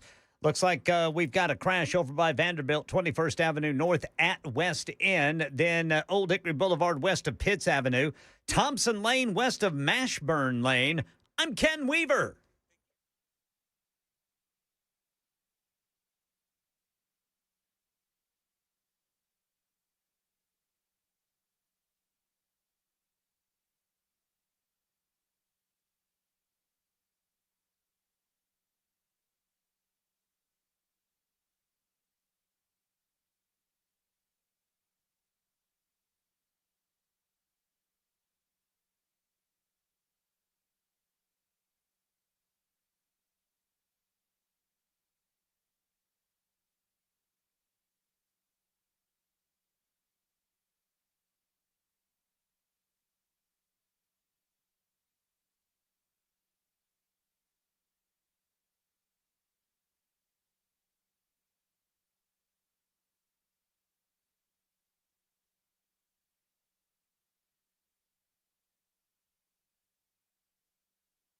Hello, kids. Matt Murphy and the Matt Murphy Radio Show continues. Super Talk 99.7 WTN. It is 10 minutes after 5 o'clock. We've had a busy and big show thus far, and we hope to hear from you. 615-737-9986, 615-737-9986. As we always like to remind you, we're on a lot of different platforms. You know, we're on the FM dial, of course. You can find us at 99.7 FM from Alabama to Kentucky and all points in between. We're on a variety of apps, you know, where people download music and news and information. You can find us. Examples, iHeart, TuneIn, Spotify. There are others. We have our own at Supertalk 99.7 WTN. We're also on Talk TV, YouTube, Facebook, Twitter, Twitch, Rumble. Do you still have our fanfare together? Pop the fanfare, because I feel like it's a... Ladies and gentlemen, that don't look excited. It's not for you. That's hurtful. It's not for the redheaded stranger either. It's for our 1,000th show. It's a 1,000 show extravaganza spectacular on Super Talk 99.7 W10. Ken Weaver's a part of it. Jackson Williams is a part of it. And now Cameron Smith is a part of it. Hey, man, that's a big deal. I mean... You do 1,000. If you count it, I guess it counts. So, and he hadn't been fired. He's not making it up. Like, you know, when they used to have checkbooks and you just start at a random number. He's counted the whole way. That's fair. And you know why they did that? So you didn't feel bad about being at like 2. Right. And people look at you funny, like you don't know what you're doing. We had I'm not making this up, and I put video online to prove it. We had a mariachi band downstairs. That's pretty awesome. There's barbecue in the parking lot? Barbecue in the parking lot. A mariachi band in the lobby. So I told this story at the 3 o'clock hour. There's a mariachi band. There's a lady giving massages. She's massaging Jackson's back. Mm. There is another woman that's waving palm fronds so that we keep nice and cool. I was given a Fall Guy lunchbox. Yeah. Vintage lunchbox from Dr. Kevin Mitchell at the Wellness Institute of Nashville. Did I say Kevin Mitchell? Am I saying that wrong? Dr. Keith. I'm such an idiot. It's my fault. It's not my fault because I'm high on cookies. Yeah. Because my brother, would you please take some home to your family and friends? Ken Weaver just stopped by for crumble cookies. My brother sent those crumble cookies. Yeah. And they are insane. Looks like I made myself about 9 new friends. Yeah. Well, I told you, the beasts are going to fight you for them. They'll eat your hand. You want, Brother Cameron? I'm not eating that. I'm already, my inner fat kid sees that, and it's just like, oh man. Cameron's all snotty. He's like the drunk that got off the sauce. I mean, he's off the sugar. No. I'm just like the drunk off the sauce because that's my sauce. Oh, right. Like that is just like, oh God. So we could probably take that out of the room at any time that we wanted. So delicious. Hopper in the Hoosiers. Yeah. It's like, did you say it's like Dennis Hopper in Hoosiers? Yeah, man. Is that your dad? No, man, that's not my dad. You want me to take this out of here? Yeah, get that out of here. I mean, we can't have it. You eat as many as you want, and you need to send some home to the beast. I'll clean up what you don't take to the beast. Yeah, that's good. Yeah, that's I got good. you. I'm going to go back there and find Ken in like a sugar coma, like rolling around. Yeah. What'd he do? Crumbled. He crumbled. Got the crumble glaze all over him. So we had the mariachi bands playing. In honor of Jackson, just to show you how much I love him, they play a song and then they look to me and say, "Hey, would you request?" And I was like, "Sure, Rocky Top." And I thought it'd be funny because you know what they did? They play the hell out of Rocky Top. They really? Oh yeah, it was good. Awesome. It was good too. It was really good. Then they played My Way, and I sang along. Because I'm an old white guy in a suit. That's what you do. But yes, we had a mariachi band earlier today, so it's been big fun. And now we have the redheaded stranger here, along with Cameron. And believe it or not, we're going to talk about some issues. It's not just about our 1,000th show. Hello, Pamela. Well, hello. It should be all about your 1,000th show. Did you ever think you'd get this far? Are you asking me if I thought I would be summarily run out of town on a rail prior to show 1,000? Or dead. Or dead, yeah. Or dead. Or both. Maybe. Yeah, maybe. Sure. I told this story early. I don't know if you heard it, that I made a promise to myself, and I told a few people, because my reputation preceded me, I promised that I would not yell at anybody for 6 months. I felt like that was a good plan. And that was a good plan. I managed that, and then Gabrielle Hansen came along from Franklin. That I yelled at her. Well, we don't count that time during the championship football game where you were yelling at the TV and throwing bar chairs everywhere. First off, this is a dastardly lie that Fur has been promoting. I did not throw. I loudly banged. Which I feel like is different. Yeah. I banged it on the ground up and down, which I think is a little bit. That is true. Right. That is 100% true. But got kicked out of the bar. But it is also true that, I got kicked out of the bar the same way Heidi Campbell got kicked out of the radio show, where the guy said, "You're going to have to stop that or you need to leave." And I'm like, well, I just won a national championship for the first time in 40 years. I'm not stopping anything, so I need to go. That's fair. And Pamela was it doing. It was so funny. And the last thing I heard was Fur laughing, just like that. Yeah. The cackle gives it away. Yeah, that was fun. 100%. But what was so funny to me was that the bar was pretty much empty because Tennessee was not playing in the championship game, and so therefore not a lot of people cared. And so I don't know, there might have been 6 people. And Matt was making all the noise, screaming at every play. Yeah, it was a lot of fun. A bunch of Bama fans. Yeah. True, indeed. But it was a lot of fun. It was fun. It was fun. It was fun. But I don't know if you recall, though. I want to share this story. I'm not sure I ever have. The very first time that I actually met you face to face, I knew of you, and I think we may have even talked on the phone when I was down in Alabama in Huntsville working in radio there. The very first time I actually met you face to face was in Washington, D.C., not long after Phil Valentine's death. And it met you I was coming in, and I think you were going out, and Marjorie Taylor Greene was on one side, and Matt Murphy was on the other side, and I think that's where we said hello for the first time. We did. Phil was supposed to be there. That's right. And obviously was not, and so they did a big tribute to him, and I got to go in his place.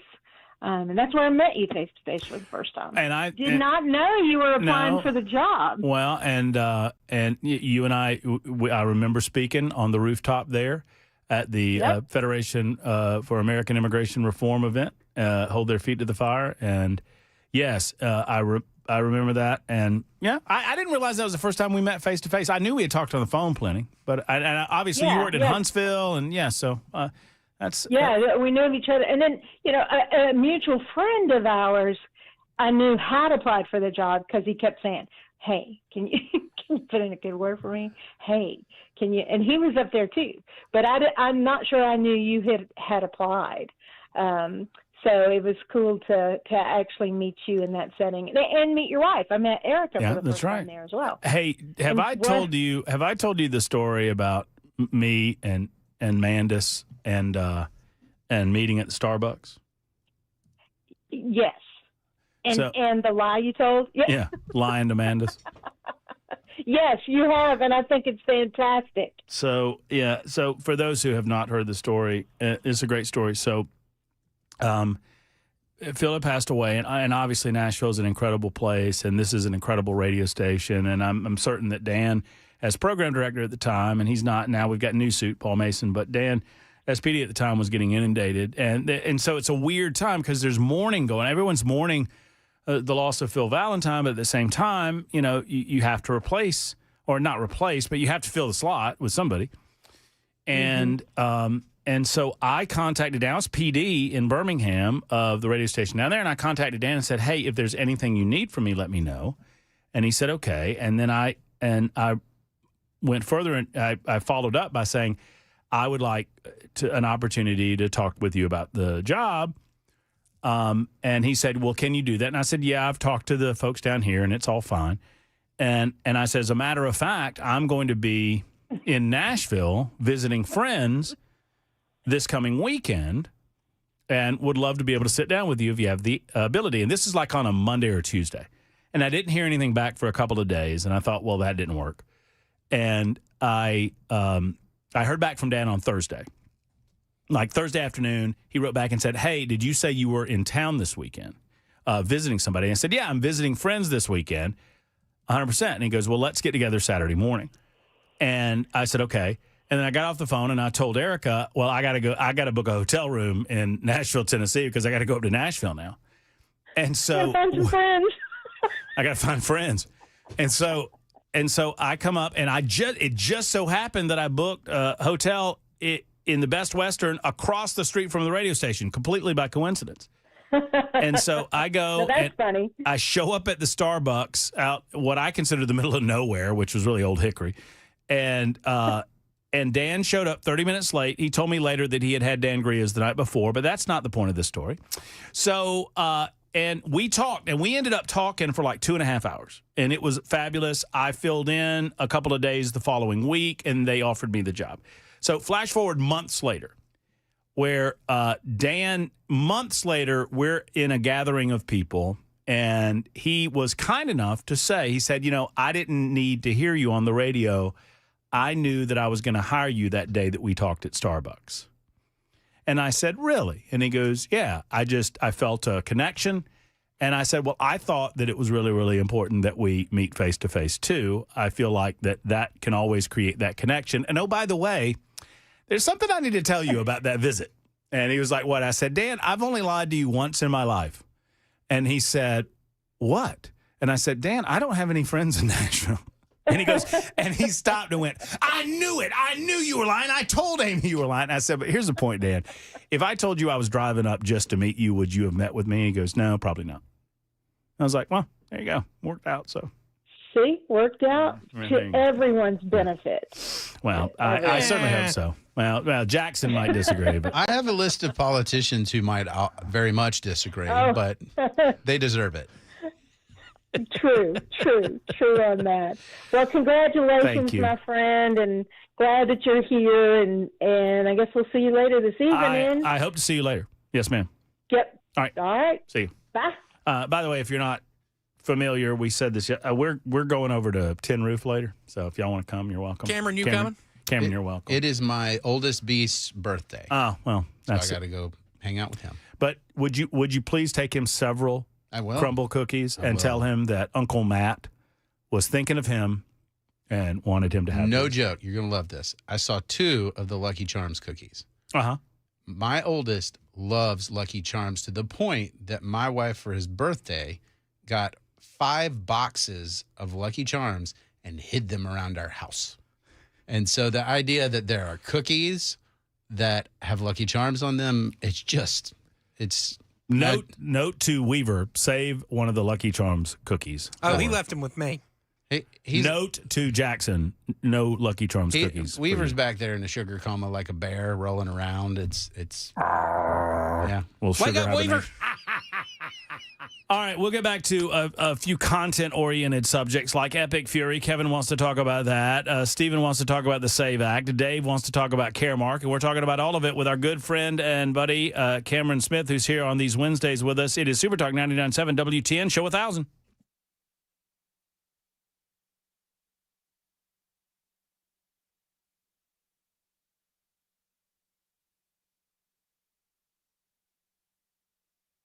Hello, friends. It's Matt Murphy, and I want to talk with you about your water for just a moment. Just a moment. Let's talk about that water in your home. Does it taste a little funny? Is it off? Do you know what's in it? If you don't know what's going on with your water, you need one of the qualified crew at Better Water to get to your home to check it out, because they did this with my house.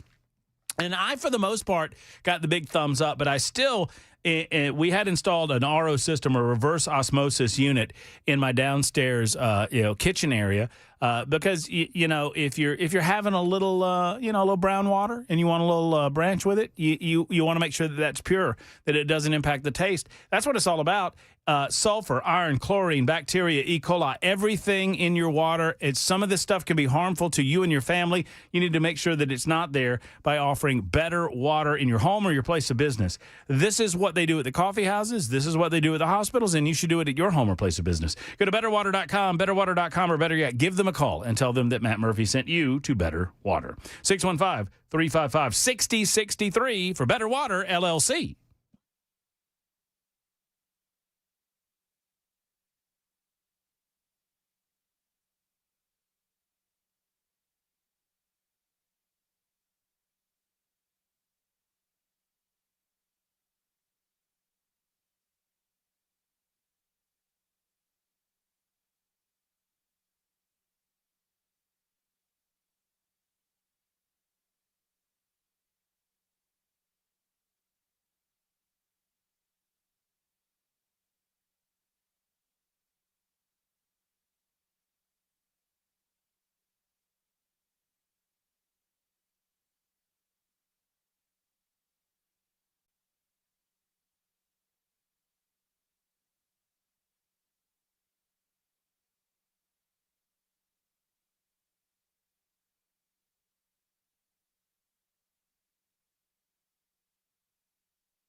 Yeah.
And in Operation Epic Fury, Iran increasing its threats of striking key energy infrastructure in neighboring states. This story and more at 5:30 on Super Talk 99.7 WTN.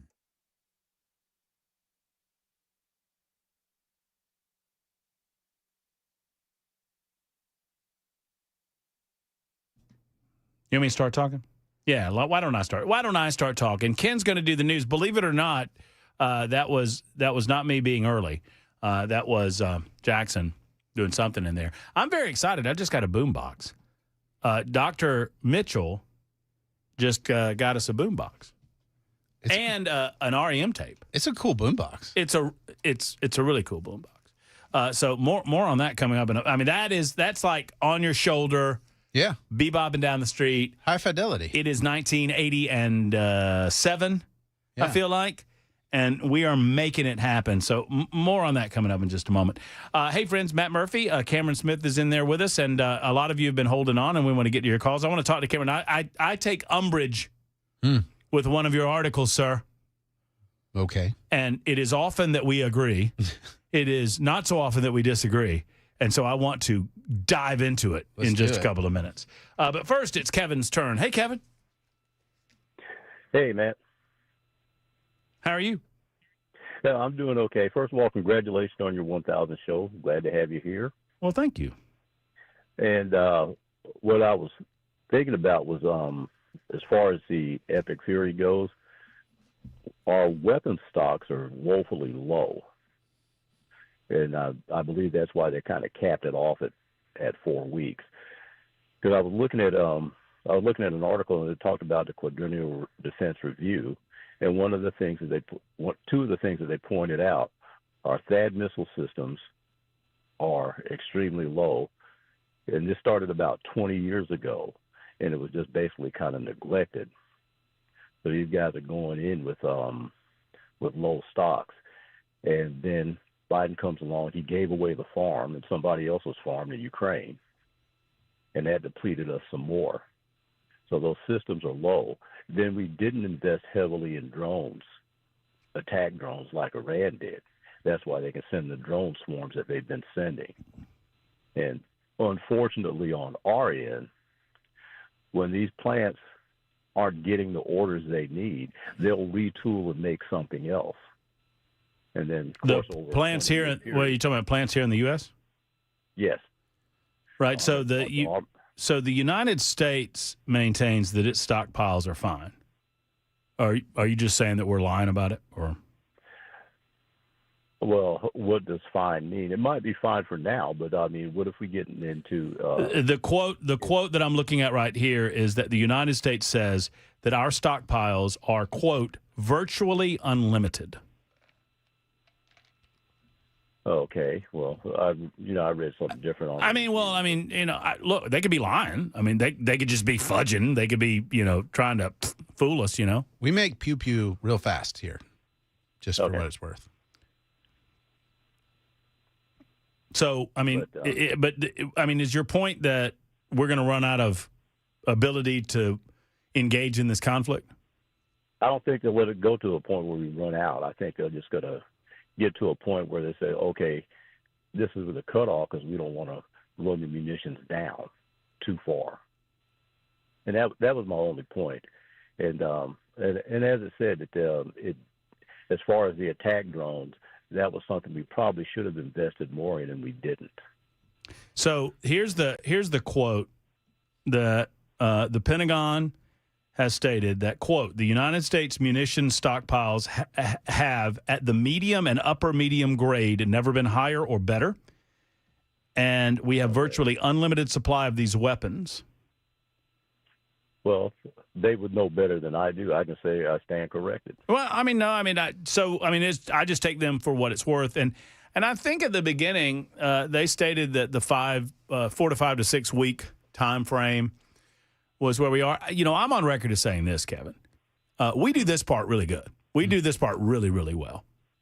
This part of any conflict since I was born always goes well. We have the greatest military on God's green earth. We bust up things and we kill people and we blow things up better than anybody. We're great at it. We're great at it.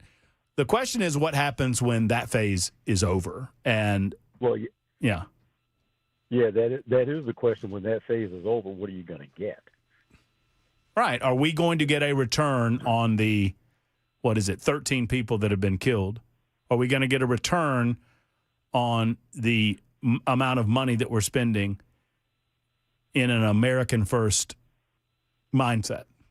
And I'm going to choose to have faith in the President of the United States that there's a path to see some level of return on that. I don't know if it's true or not. Kevin, I got to run. You got a thought on it? Yeah, I mean, and even on the drone stuff, I mean, the Reaper, Global Hawk, I mean, Raven, I mean, we have robust drones. And in 2025, at the end of 2025, Hegseth was saying, hey, we want drone dominance. So it's not the case that the United States is sort of saying, like, we're not going to play in drones or we're late to the game. Like, right. we know what we're doing. We are late to the game when it comes to the news. It's time for said news. Let's see if Ken Weaver delivers it faster because of the sugar rush. It's 33 after the hour on Super Talk 99.7 WTN.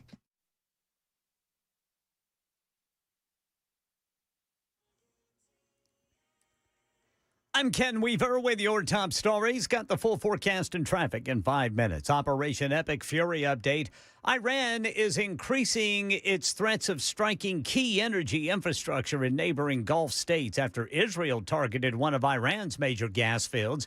ABC's Patrick Revo reports from Doha, Qatar. In general, there is anger and frustration here in Qatar and in other Gulf countries with Israel for targeting this huge gas field in Iran today. Israel targeting the South Pars gas field, which is the largest in the world. It means now that Qatar and other Gulf countries will be bracing for potentially intensified attacks from Iran targeting their energy facilities. Federal Reserve Board voting to keep interest rates where they are for now. Fed Chair Jerome Powell making the announcement saying the U.S. economy is doing well despite uncertainties with where inflation will go. And a tip leads to an ICE arrest here in Nashville. A school official led ICE agents to arrest Luis Mesa Oliveira in Nashville. The Peruvian national had been convicted of multiple violent crimes, including kidnapping and arson, but apparently was released from prison over at the Trousdale Correction Facility without ICE being notified first. His daughter reported fearing for her mother's life after learning he had been released from custody. ICE says they took him into custody 4 days ago. Listen to how an arrest in Oklahoma City went down. It all started when an officer tried to stop two people riding mini bikes at night without headlights. Both took off. The officer followed one rider to a dead end, then ditched his vehicle and started running. His body camera rolling as the officer then runs up to a civilian's car. Go, go, go, go, go. Drive, drive, drive, drive, drive, drive, drive. And like a scene out of a movie, he jumps onto the hood, directing the driver to drive. That way, that way.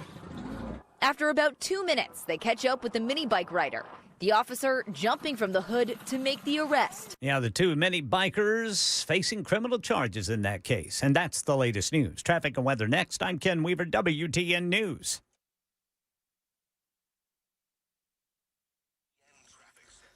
Over here on the West Loop, we've got a crash, 40 eastbound at 65. Then in Bellevue, stalled vehicle, left lane block, 40 westbound past Old Hickory Boulevard. Pleasant View, a crash on the left shoulder, westbound 24 at the Springfield-Ashland City exit 24. Talbot's Corner, a crash, 65 northbound at Trinity Lane. I'm Ken Weaver.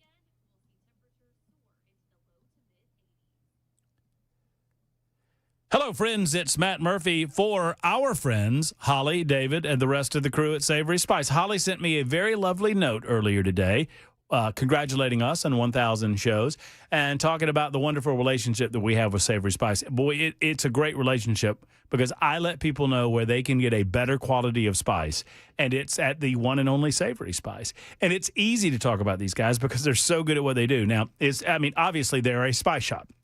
So you walk in and you'll smell the delicious aroma of, cinnamon and nutmeg and oregano and Italian seasoning and just everything you can imagine that you need in the kitchen to make a delicious meal. They have it, salts and peppers and all that, exotic flavors or standard flavors that you need to restock the cupboard. But they also have great gift-giving ideas, and they have other things that you might not find anywhere else at Savory Spice. Go and see them. Support local at Savory Spice. They're in Franklin, just off the square next to Grace Pharmacy. When you walk in, do me a favor and tell them Matt Murphy sent you so they know that you're listening to The Murphy Show, and enjoy, because you will at Savory Spice. I love to say you up your food game by upping your spice game. You up your spice game at Savory Spice.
Accurate Mortgage is, simply put, the place to go when it comes to any questions that you might have about your current mortgage. If you're looking for a home, obviously you need to contact a mortgage lender to make sure that you're in the right ballpark, to make sure that everything is where it needs to be. And they are guidance. I mean, more than anything, a good mortgage company like Accurate Mortgage, Mike and his team, they help you step by step, guide you through the process, especially for you new homeowners or new home purchasers. If you've never bought a home in the past, I'm trying to say you need to get with Accurate Mortgage first. Plus, if you are concerned about certain debt that you have, you might be able to consolidate that debt with a refinance. You maybe want to renovate your current home, add on to your current home. You can do that through Accurate Mortgage as well. Let the loan advisors at Accurate Mortgage help you find the right loan solution for you. Visit Accurate Mortgage today at AccurateMTG.com, AccurateMTG.com. Accurate Mortgage in MLS 129944, rates and terms subject to change, equal housing lender. I encourage you to contact Accurate Mortgage today.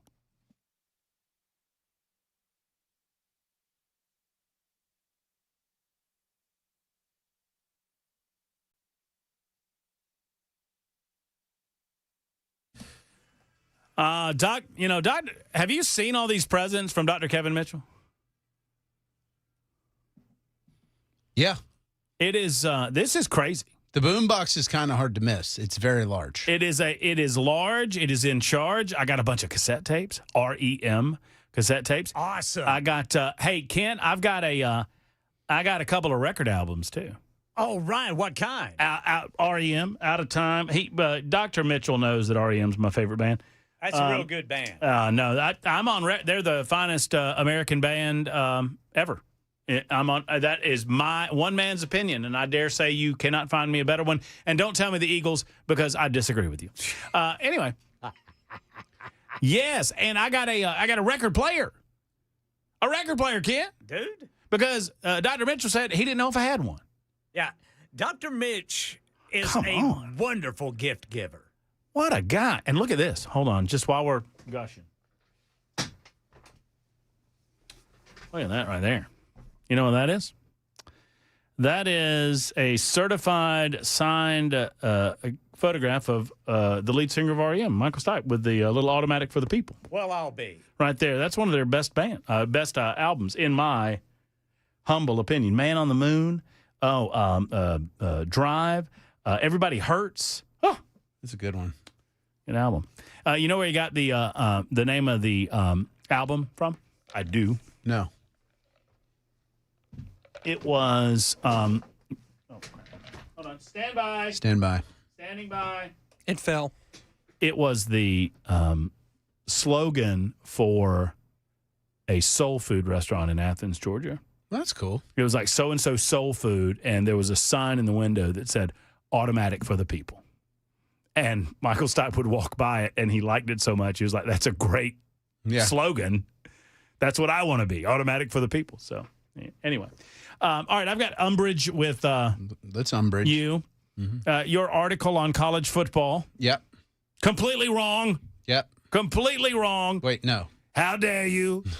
I'm trying to solve a problem. Nick Saban says it's right. You say it's wrong. We're from the government. We're here to help, and we want to touch your college football in the bad ways.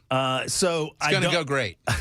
Everything the government fixes, it goes great. Healthcare, education. Now they just want to finish the job with college football and just kill everything. The big issue that I have with your article might not have anything to do. It says why college sports doesn't need a White House playbook. Right. And it says college sports will survive NIL. It will survive revenue sharing. The question is whether our commitment to limited government can survive the latest bout of executive fix-it fever. Yeah. My biggest problem with it, I don't think that college football is okay. And I don't know that it can survive this unless something changes. Something does have to change, but the problem is not collegiate football. The problem is the people that are in control of the thing liked making a lot of money by not paying what amounts to employees who are putting the product on the field for those services. And now that they're having to pay them, they're like, well, this is a lot. Well, yeah. I mean, you were making a lot. Well, but here's the problem is that even the professional sports franchises recognized that at some point that if they did not agree to set certain caps and limitations regarding their budgeting, that there would be actors that did not act in the best interest of the overall health of the sport. Yeah. And, as an example, Major League Baseball was being taken over by the Los Angeles Dodgers and the New York Yankees because they had unlimited money and they could just buy the best players. Sure. And so it makes the sport less competitive. Football, same deal. But I understand what you're saying, and I'm kind of messing with you. The government is not the solution. Right. I mean, if you say salary cap, I've actually written an article saying, let's do that. Like, let's make it competitive in those ways. And it is completely reasonable for those leagues, the NCAA, to say, well, here's the deal, guys. We got to make this so that we don't just have 3 teams that spend $1 billion a year on payroll and just crush everybody and kill the sport. I do believe that at some point you're going to see a natural split with the, say the top 64, whatever you want to say. Yeah. The top tier and the lower tier. What I would like to see when that happens, I would love, is it called relegation? Relegation. I would love relegation. Like the every year, and maybe make it every 2 years or 3 years. I mean, if y'all want to do it in a way that gives it a little more stability. But the bottom couple teams, bottom 4 teams, whatever it is. Georgia, Alabama, Oklahoma, down to the minors. Yeah. Well. Yep. No, Tennessee is a team that plays football. In that spirit, why not go ahead and hit the sounder? We might as well go ahead and play Nincompoops in the news, Nincompoops in the news. I'm gonna go ahead and say my Nincompoop in the news is Jackson. Facts.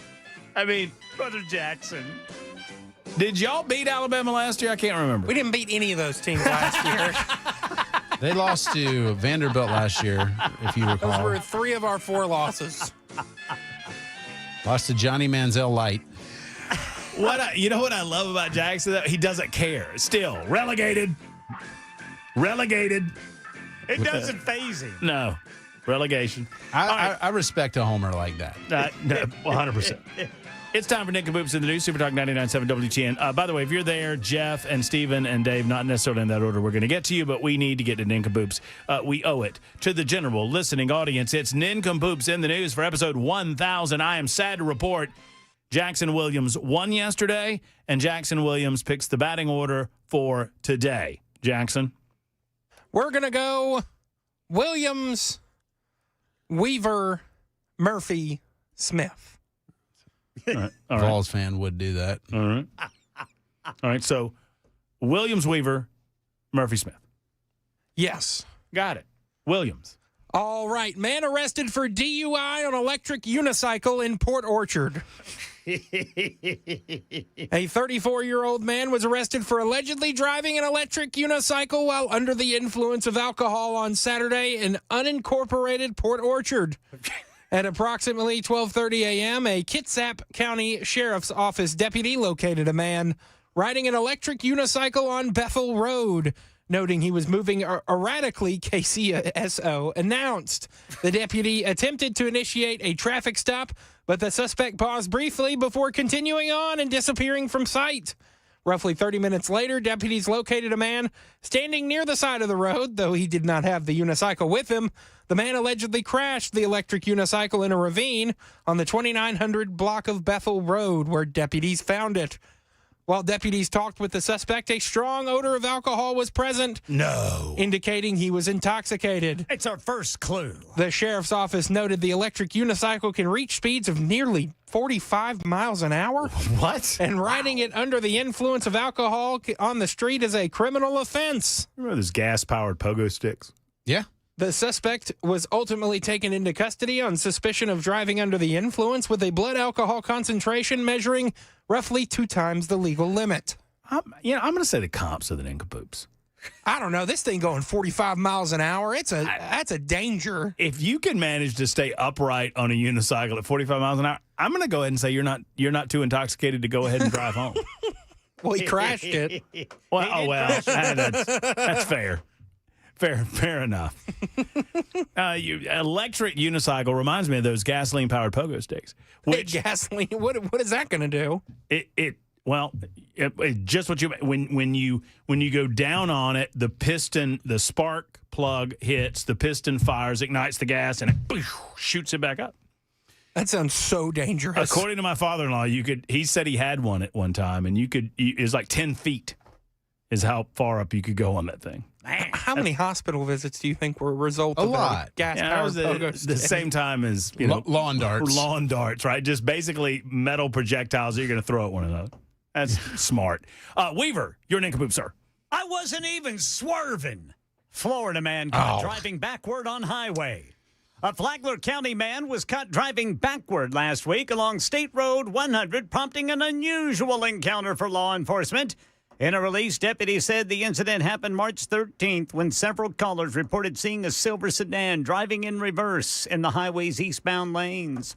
Deputies added they tracked the car to a Panda Express parking lot. It was pulled over near Airport Road after it, quote, spun right around.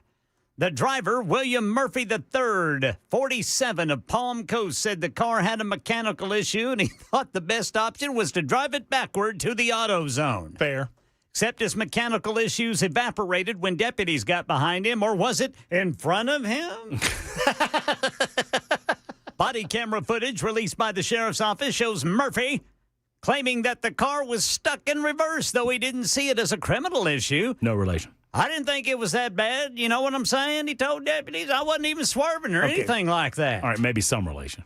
You were driving backwards on the road, a deputy responds. Yeah, I mean, it's the same thing as if you were reversed, Murphy claims. No, it's not, dude, the deputy maintains. Murphy was ultimately arrested, now faces a charge of habitual driving with a suspended license. No relation. Later released on a $1,000 bond. That's tough.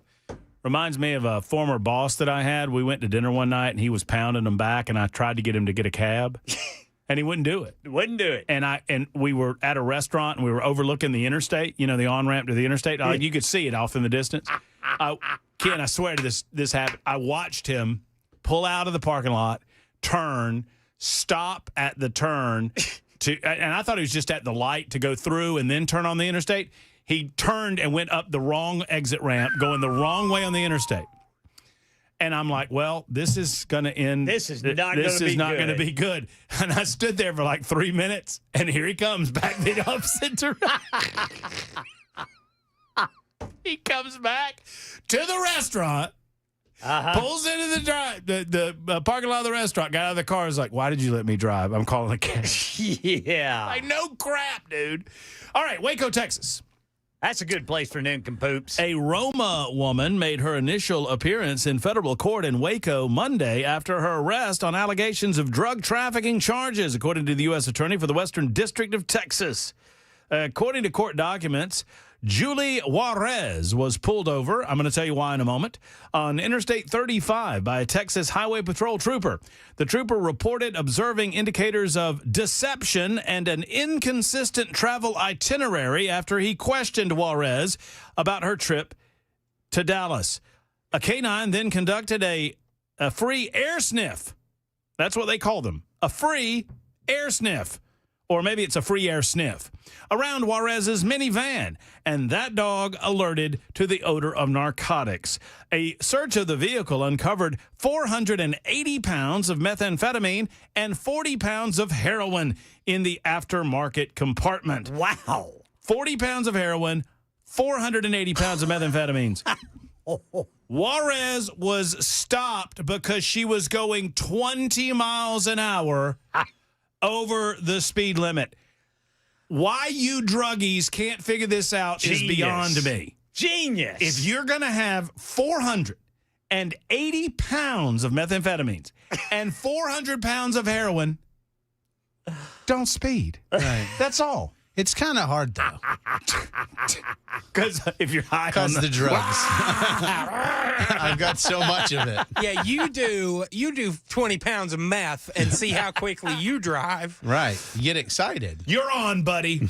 All right, Cameron. These are the things that I feel like people should test before they do it. So what's funny is Ken was the story that he took mine. He stole your story. Florida is such a funny place. Yeah, you just look at you just go back. Just keep going. Yeah. A Florida man was arrested after he allegedly made 2 attempts to steal a septic tank from a construction site. Oh yeah, is it already installed? We did that one too, Brother Cameron. That's hurtful. Well, I'm doing it anyway. Yeah, you do it Just anyway, man. go. It's a good one. Deliver it, baby. The footage appears to show Alfio Nakaforora. What? It's I'm sorry? Alfio Nakaforora. Nocifora. Nakafora. Not going to work here any longer. Not going to work in here. Allegedly attempting to steal a septic tank. First with his Toyota Corolla. So those things are so dependable. It's on a security plan. They're just watching him on video. According to the footage, he continued to push and lift the tank until a Jeep Cherokee drove past him. Then he climbed into the driver's seat of his Corolla and sped off, leaving the septic tank behind. Okay. Then, several days later, he returned to the location with a rented U-Haul truck. And there's literally a picture of him from the security footage, like backing up, trying to push the septic tank up a ramp into the U-Haul. He loaded it into the trunk and about $2,500 worth of electrical pipe. And then he covered the license plate and U-Haul identification number on the truck with tape. He got it. A detective identified him, and he was arrested in Citrus County. There you go. He was a genius. Genius. Toyota Corolla, septic tank. Got it. Not gonna get out of jail anytime soon. Nope.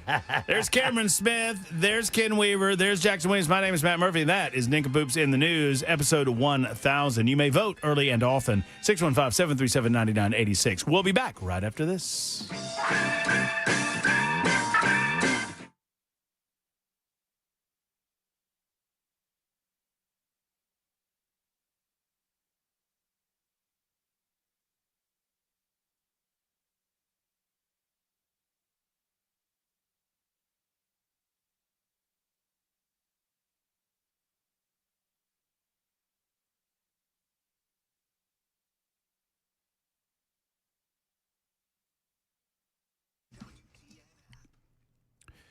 Guys, are you feeling lethargic, low down? You just don't know where your energy or drive has gone? Might I recommend the Tennessee Men's Clinic for you? Guys, even if this has not manifested itself in bedroom activity, okay? Even if you don't experience a diminishment in abilities, let's just put it that way, it can affect you in that way down the road. Let's get in front of this problem, men, by getting to the Tennessee Men's Clinic and talking about what is causing your energy loss. It's not just necessarily getting up there in years. If you are lethargic, if you feel low energy, if you're not going to the gym anymore, if you're not feeling it in the bedroom, it's time to get to the source. Urology based, they can solve your issues, men, and they do it with discretion and professionalism. It's the Tennessee Men's Clinic. Locations in Midtown Nashville, Cool Springs, Clarksville, and now Murfreesboro. Tennessee Men's Clinic. Call today, 615-208-9090, 208-9090, or TennesseeMen'sClinic.com.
I'm Ken Weaver with your top stories. Got the full forecast and traffic in 5 minutes. Iran increasing its threats of striking key energy infrastructure in neighboring Gulf states after Israel targeted one of Iran's major gasoline fields. Actually, gas fields, that is. The South Pars gas field, which is the largest in the world. It means now that Qatar and other Gulf countries will be bracing for potentially intensified attacks from Iran targeting their energy facilities. Meanwhile, the Federal Reserve leaving interest rates unchanged at a range between 3.5% to 3.75%. It comes as higher oil prices due to the war in Iran threatens higher inflation. Relief could be coming for Nashville homeowners who follow the city's advice during the ice storm. Metro Council members weighing a proposal to to credit customers about $25 on their water bills. It's a response to the Drip Your Faucets guidance issued during the deep freeze to keep their pipes from freezing. Council's expected to revisit the measure at its next meeting in early April. And President Trump's nominee to lead the Department of Homeland Security, Oklahoma Republican Senator Markwayne Mullin, appears to have run up against opposition from the GOP chairman of the Senate Homeland Security Committee. ABC News national correspondent Stephen Portnoy. Committee Chairman Rand Paul pointing to what the nominee said about him last month. You told the media that I was a freaking snake and that you completely understood why I had been assaulted. Paul was beaten by a neighbor in 2017. And Markwayne Mullin didn't deny what he said. I can understand why the neighbor did what he did. Mullin didn't apologize, but he vowed to secure the homeland if confirmed. Let me earn your respect. Paul didn't appear to be persuaded, saying Mullin has anger issues and warning it could set a bad example for ICE and the Border Patrol.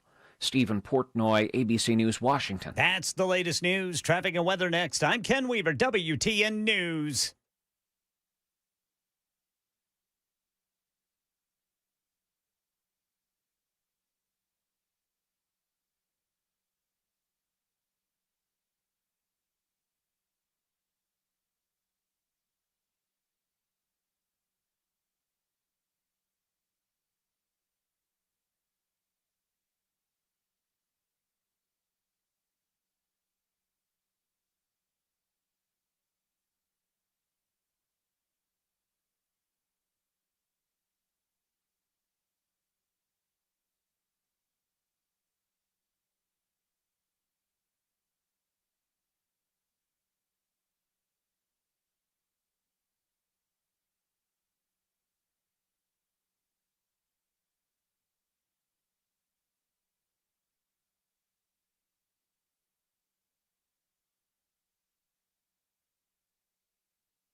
West Loop, we've got a crash blocking the Gore, 40 eastbound at 65. Talbot's Corner, northbound 65 there at Trinity Lane. Bellevue, a stalled vehicle blocking the left lane. 40 westbound just past Old Hickory Boulevard West.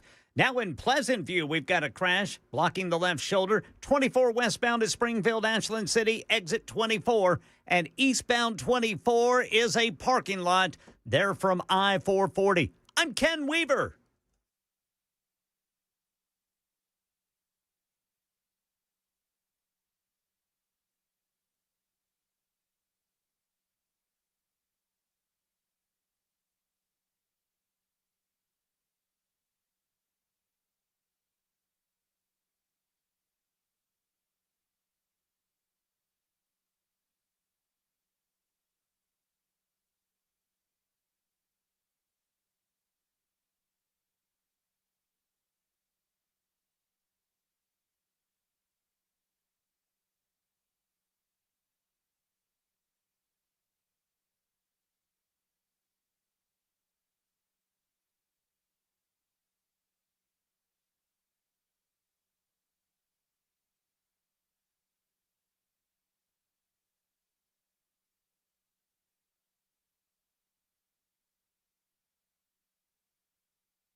Super Talk 99.7. You are insane. Dr. Mitchell's crazy. You're crazy. He's a crazy person. Dr. Mitchell, come here. By the way, it's the 1,000th show. We're getting to your calls momentarily. You're a crazy person. I love you, but you're a crazy person. He might be better at gift giving than he is as a car. What are you doing? What is that? What is that? Yeah. He gave me a boombox. We got a boombox, fellas. Don't drop it. We got a boom. Oh, I don't know what's going on there. Is that John Lennon? It is the actual newspaper and some actual. Can I bring that over here so we can see it on TV? Dr. Mitchell has been. I've been planning this. He's been planning our 1,000th show. He's the sponsor of the 1,000th show, and he's giving gifts. And this is, can I say with certainty that this is too much? Look at this. You've never seen that. It's worth a lot of money, actually. That's cool. This is crazy. So this is. Did I tell you one time that this is one of my first memories when I was a kid? I listen. He listens. He's a listener. I loved John Lennon, and I don't know why I did, but I did. I loved the Beatles, and one of my first memories when I was a young boy was, not one of my first memories, but a really, really vivid memory when I was 7 years old was my stepfather weeping in the living room, and my mama telling my stepfather, telling all of us kids, you need to leave your stepdad alone for a little while. Because Lane was like PTSD from the Vietnam War and all those types of things anyway. And this was That's the paper from the day he got shot. So for those listening on the radio, it's the John Lennon Imagine album, and it's the paper from the day he got shot. And what is that on top? Those are graded cards. Dude. Like the real deal. Is that that's his autograph? Yeah. So you're just bringing this in to show it to me, right? God, this is too much. You got a John Lennon autograph now. This is autographed? Yeah, right there. I know you're blind, but look. What's the other one with Yoko Ono on it? Dr. Mitch. It's a John Lennon. Well, we love you too, buddy, and you mean a lot to this community, and you're too kind. I don't know what to do except to say thank you. I appreciate you. I'd probably hang it up at your house. Well, yeah, I'm going to do that. That's going to. It's a good indicator. This is why Erica told me not to. I was putting some stuff on the walls, and she said you might want to wait on that. And I said, why? And she said, well, you never know. Your 1,000th show's coming up. You never know. Yeah. And is this why she asked me? She said, tell me who your favorite band is. Now, she knew. She said, tell me who your favorite band is. I said, REM. She goes, okay. Just remember that. I was like, what? You're so. Get out of here before I start weeping. That's one of the coolest things I've ever seen. The most insane thing I've ever seen, Dr. Mitchell. And I've seen that is amazing. Y'all, please go see Dr. Mitchell, if for nothing else, just to thank him for doing that for me. I mean, the boombox is cool. Don't get me wrong, but that is wild. That is wild. Yeah, that is crazy. And I was a huge fan of John Lennon. Still a huge fan of John Lennon. That's insane. Okay, I promised we would get to calls. Cameron's here. Thank you for sticking around with us. I know it's your son. Can we say happy birthday, Cam? Yeah, happy birthday, Cam. 17, man. I've got a 17-year-old. Saying that out loud is like, what? Makes me feel old. I remember when you told me. I think I have this right. I think we knew each other when Justine was pregnant with the last. Yeah. I mean, it is wild that my baby is 11, but my oldest is 17. What is even wilder is that their ages now are 17, 16, 16, 14, and 11. So we have 5 in that span. So it's kind of cool. You're just adding more and more, which brings us to the subject of DCS, which I want to talk to you about in just a moment, see where you are on this legislation. But I promised I'd get through all of these. Stephen, you are next up on the Matt Murphy Show. Good afternoon. Hey, good afternoon, man. I'm congratulating you guys. You're great. I don't know, you've came a long way. 1,000 episode. I've listened to a lot of them. So. And it seems like you're getting some good karma coming back to you, man. Wow, y'all are very sweet. Thank you so much. I am undeserving. I am not worthy, but thank you. Yeah, you deserve it. You deserve it. All right. So just accept it. And so I just got a couple questions. I don't want to ruin the mood, but I'm trying to figure out. Okay, so the SAVES Act. If I'm using the right terminology, correct me if I'm wrong. Doesn't it mean like a standalone bill means nothing else is attached to it, right? Yeah, sure. That's fair. Okay. So it seems like this should be a standalone bill. I think they may have made a mistake attaching these other things to it, even though they are important and it does need to happen. But it seems like this is so important in itself that is this going to affect the midterms? If this bill passes, will this affect the midterms? So like where we can get rid of some of those rhinos and add a few more seats in there and stuff like that before midterms? Is that possible? Well, if you mean win a few elections and add some Republicans to the ranks, I mean anything's possible. If the question is if the SAVE Act is enacted, I don't know when it would become effective. I'm assuming that they would create a dynamic by which it would be effective before the November election. So you'd have to demonstrate proof of identification. So you might have a challenge with just implementation. They might delay. I mean, you know what, Cameron, that's a good point. Yeah, Cameron's right. Regardless of when they put the date effective, somebody's going to challenge it in court, and it's not going to impact the November elections. I think Cameron's exactly right. Okay, but we can still replace the few Republicans that are not going along with the program. We can give it a go. Right? I don't know that. I don't know if Murkowski is up in Alaska. Tillis isn't run. I mean, so if you're talking about those that have no intention of voting for it, you got Tillis, McConnell, Murkowski, and Collins are the four Republicans that said that they're not voting for it. And Tillis and McConnell aren't running again, so they don't care. Yeah, they're gone, right? Yeah, they're gone. And I don't know if Murkowski is up or not. I think Susan Collins is running for re-election. Yeah, Susan Collins is up. Okay. But Susan Collins also is in Maine, and Susan Collins, in a squishy state like Maine, it actually might benefit her. Yeah, I mean, the bottom line is we keep saying that we want to get rid of the rhinos. Well, do you want to get rid of the majority?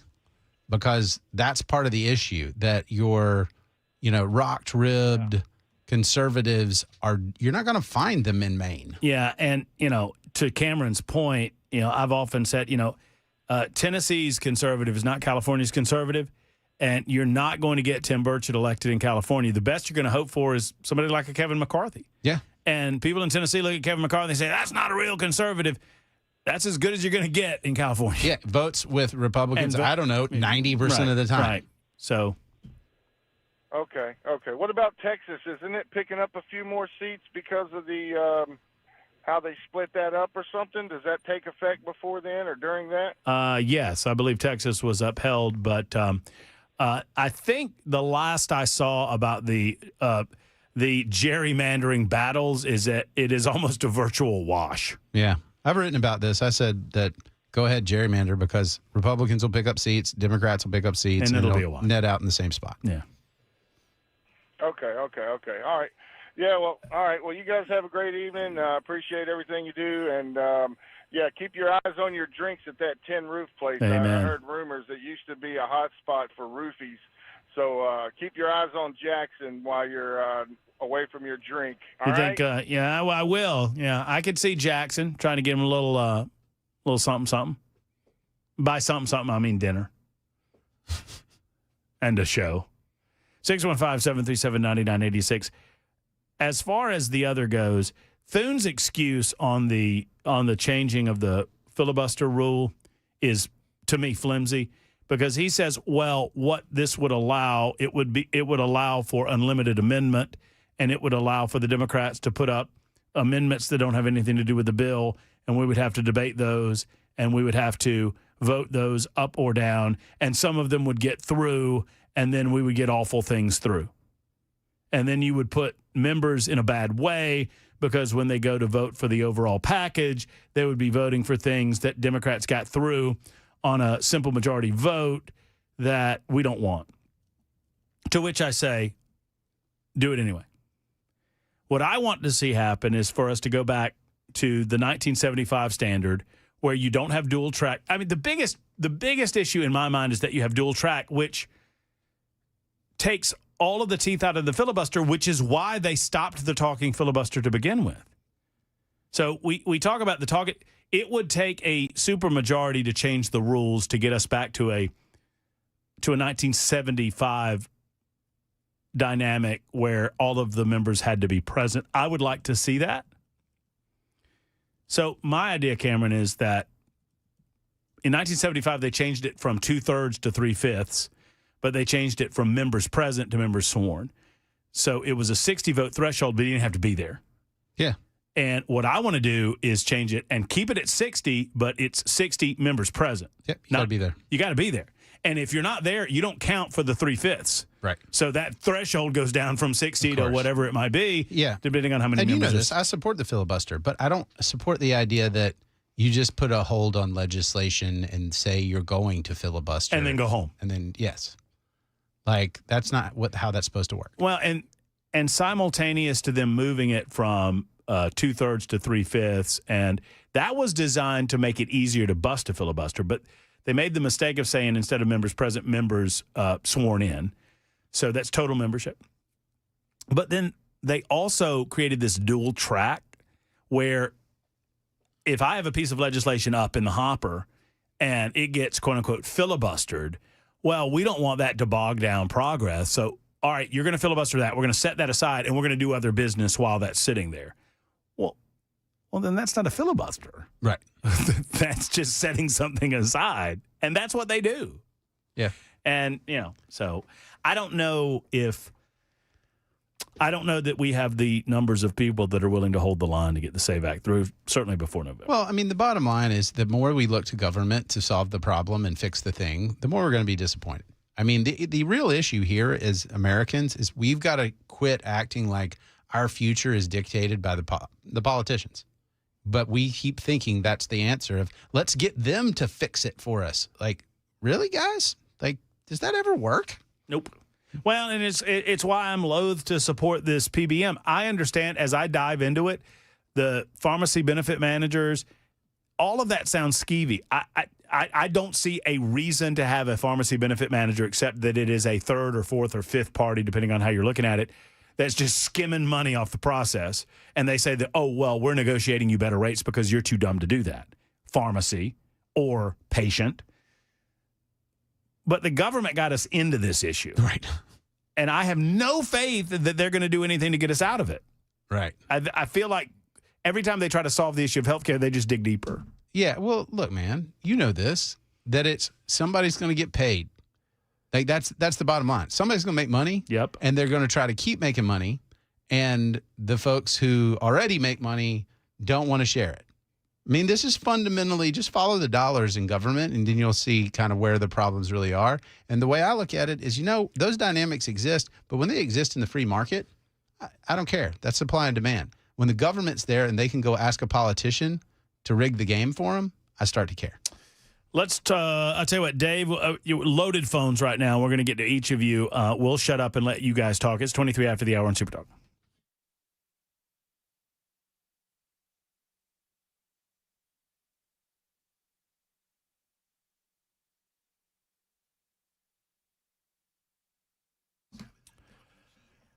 Guys, it's happening in just the next couple of days. Friends, it is the simunition exercise, Force on Force. I don't know if you guys heard, but I went through this exercise that you can do as well. You go to shoot270.com and find it out. Shoot270.com, and you get in on this, and let me tell you, it is fabulous. It is a simunition exercise by which you have a Glock 17T. Which is a bright blue training pistol that actually fires cartridge, right? You load it into a standard magazine, but it only fires. It's like a chalk bullet, for a better way of putting it. It's like a chalk pellet. That's probably a better way of putting it. So you know where you're firing, you know where you're hitting.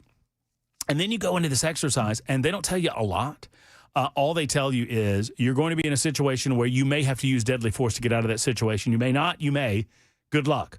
You've got to go through that door. And we did. And I am thankful to say that based on my training at the Glock store, based on, the time you spend on the range, I did not fire until deadly force was about to be used on me, and I put one right in the head. Now you're wearing a helmet, so it's like a Darth Vader helmet. Chris Hand, what a shot he is. Right in the noggin, neutralized the threat. Dan Mandis got killed. Okay, so 2 out of 3 ain't bad from Super Talk 99.7 WGN listeners. I just got to tell you, from the host's perspective, 2 out of 3 ain't bad. Now, Mandis did neutralize at least one of the individuals, but apparently that person was unarmed. He can tell you the full story one way or the other. You got to do this. Sign up at shoot270.com. Listen, I've never been through a training exercise with the amount of adrenaline that you get. Real lifestyle adrenaline, which is key to understanding how you're going to react in a situation like this. Shoot270.com for more. The one and only Glock Store.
Hello, friends. It's Matt Murphy. Have you been to Nashville Safe House? Have you seen the insane collection of safes that they have at Nashville Safe House? Well, they've got them. You walk through the door, and you'll see Jill. She is the straw that stirs the proverbial drink. Tell her I said that when you walk through the doors into the lobby at Nashville Safe House on 4th Avenue South.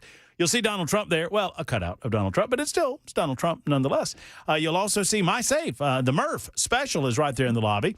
And then you walk through the showroom doors, and it's a huge warehouse of savings and insanity because they've got so many safes. They got Brownings and Fort Knox and Superior and Rhino. I mean, just you name it, they've got it. All shapes, all sizes. They can fit into specific areas. They can fit into your own budget. I mean, they're going to find the right safe for you. And the ones that you see in the showroom, that's just a sampling because they got another 400 or so in their warehouses. They're located on 4th Avenue South in Nashville. Go by and see them across from City Cemetery or online at NashvilleSafeHouse.com. Tell them I sent you to NashvilleSafeHouse.com.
Hello, friends. It's Matt Murphy, and my goodness gracious, the Wellness Institute of Nashville, they have shown out during our 1,000th episode.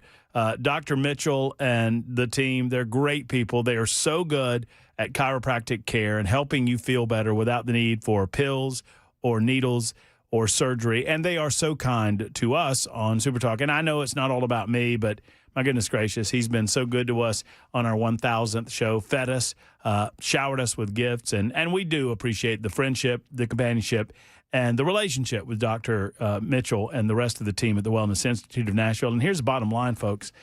They appreciate the relationship with you, and it shows every single day. They want to help you get pain-free without the need for pills, without the need for surgery. They've got the brand-new technology like the Hydro Wave. They've got, of course, the spinal decompression at 47% off. It's what they do on a day-to-day basis, and we appreciate them. Go to painisbad.com, painisbad.com, or call 615-246-5009. And for nothing else, give them a call and thank them for helping us keep Super Talk 99.7 WTN going for the length of time that they have. So they're such an important sponsor of ours.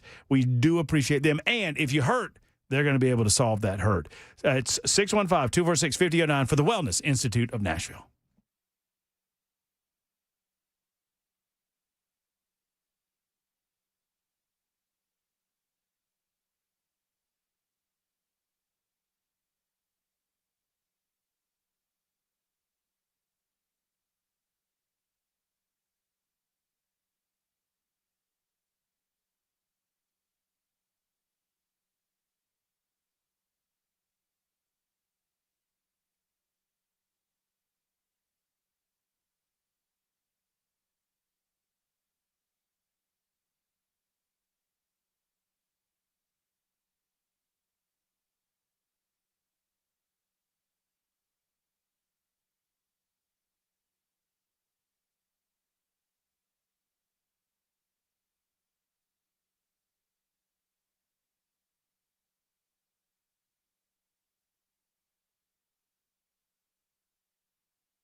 Hello, friends. It's Matt Murphy for Eurofix. Aaron Stokes, what a fine leader of Eurofix he was for so many years.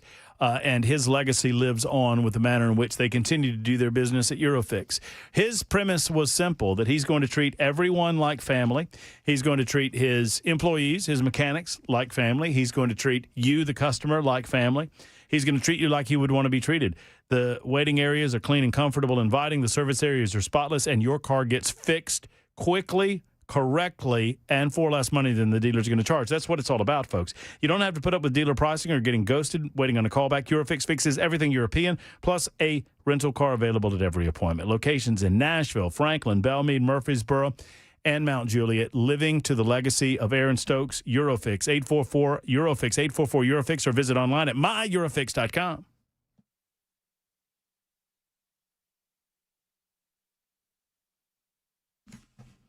All right, Super Talk 99.7 WTN. Cameron Smith is in studio on these Wednesdays, as he is wont to be.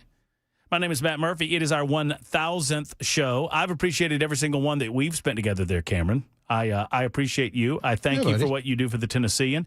You're over there in conservative closet at the Tennessean, and that's sometimes a lonely place to be, but you do a good job over there, and you do a great job with us. Yeah, have fun. I mean, I think it's important in legacy news operations to have the conversations with folks who don't share my perspectives. And I think that's something that's important. And obviously coming here, it's a lot of a different animal because libertarian and conservative on 99.7 is pretty normal. Giddy up. We like that. Let's talk to Dave, who is held for, well, far too long. Dave, the floor is yours. Go right ahead, sir. Hey, Matt, congratulations. Enjoy the show. Thank you. Thank you, sir. Myself and my significant other used to work for Caremark, which was a great company. She worked downtown in corporate. I worked on the corporate jets out at the airport. And we're both kind of pissed off about all these CVS commercials acting like they're going to be doing us a favor, because even with an employee discount and coupons, it was still cheaper to shop for everything and our prescriptions at Walmart than it would CVS. So they're not doing anybody any favors. Well, no, but, you know, I wish that the free market solution would jump into action here. If we are aware that they're engaging in practices that we disagree with as consumers, then we ought to have an opportunity to go that they're being unfair at the pharmacy level, and that's just inherently wrong. And I wish that we would take the lightest touch possible, but according to Cameron Sexton earlier today, they feel like they've tried that. They've tried to talk to CVS to no avail, and so they're going to go after this with the hammer now. Yeah. Well, I agree. They didn't help us save any money, and we were employees. Wow. We're both retired. We're both retired now. And Caremark was a great company, and then, of course, CVS came in and bought us out and moved everything up to Rhode Island. So we all lost our jobs. And Caremark was the PBM, right? Caremark was the PBM, and it was a great company to work for. I enjoyed it. But then when CVS came in, didn't like it at all. So just wanted to give I'm glad you did. Well, I'm glad you gave us that perspective. And if that's coming from someone who's a former employee, that says a lot about, you know, well, I mean, it gives us the information we need to know.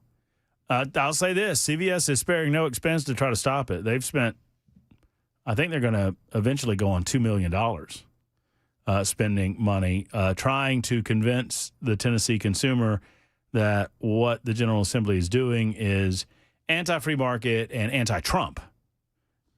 I mean, and they're, you know, whether their messaging is true or not, it's resonating. I'll say that. Lee is next. Hey, Lee. Hey. How are you? Good, Lee. I hope you are. I am fine. Hey, congratulations, Show 1000. Thank you, sir. I like Farlong Jackson and Ken Weaver. I try to listen to your daily prayer every day. Cameron, I wouldn't have known you if I hadn't have been started this Matt Murphy show, but you filled in for him during the Chinese shoulder replacement. And I was just curious about your Bible study thing. You said you're going to learn something new every day. Yep. From Kentucky, as you know. And I'm glad Mitch McConnell's gone, even though I voted for him. It's his own choice.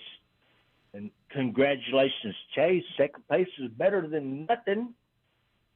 And as far as the fairgrounds, why ain't the Waltrops and the Marlins involved in saving that racetrack?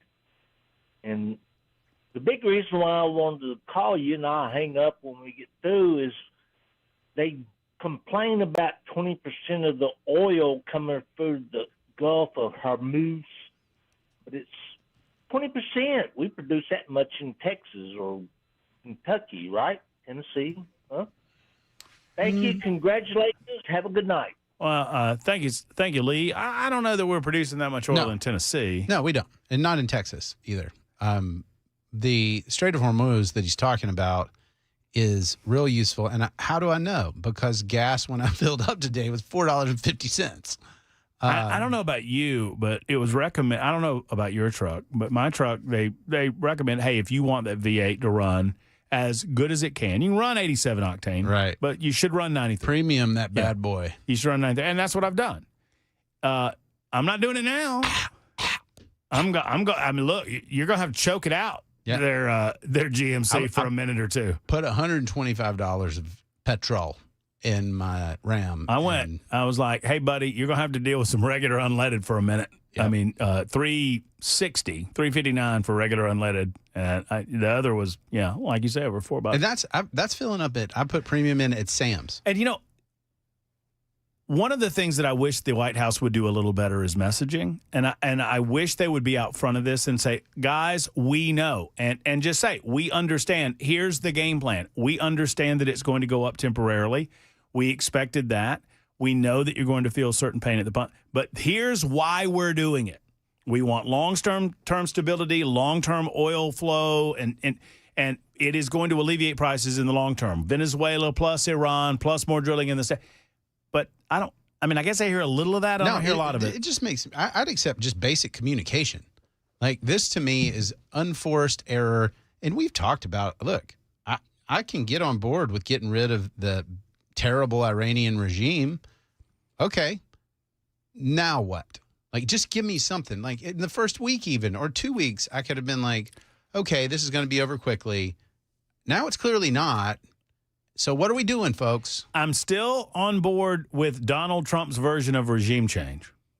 Which is? Well, you keep picking leaders, and you'll know you'll know if we like them if they remain alive. Right. I mean, my point is, we're bad at regime change. We just are. Now, we're good at this part of it. We're bad at that part of it. Yeah. We're good at killing. You pointed that out. We're super good at that. Yeah. But the whole now what, I had hoped that now what was coming, that it's like, well, we needed the element of surprise. We didn't talk to a lot of people. Here's what we're doing. Here's how we're doing it. We're going to accomplish this, and we'll be done in a month and a half. All right, fine. I'm not going to argue with you, but there's nothing here that's operationally sensitive. There's just a bunch of different people saying random stuff. We get to this point, and once again, I'm not convinced yet that this can't be different, and I'm going to be faithful that this can, but I have to be honest, right? That's all we've got is a level of honesty where we can talk openly about these things.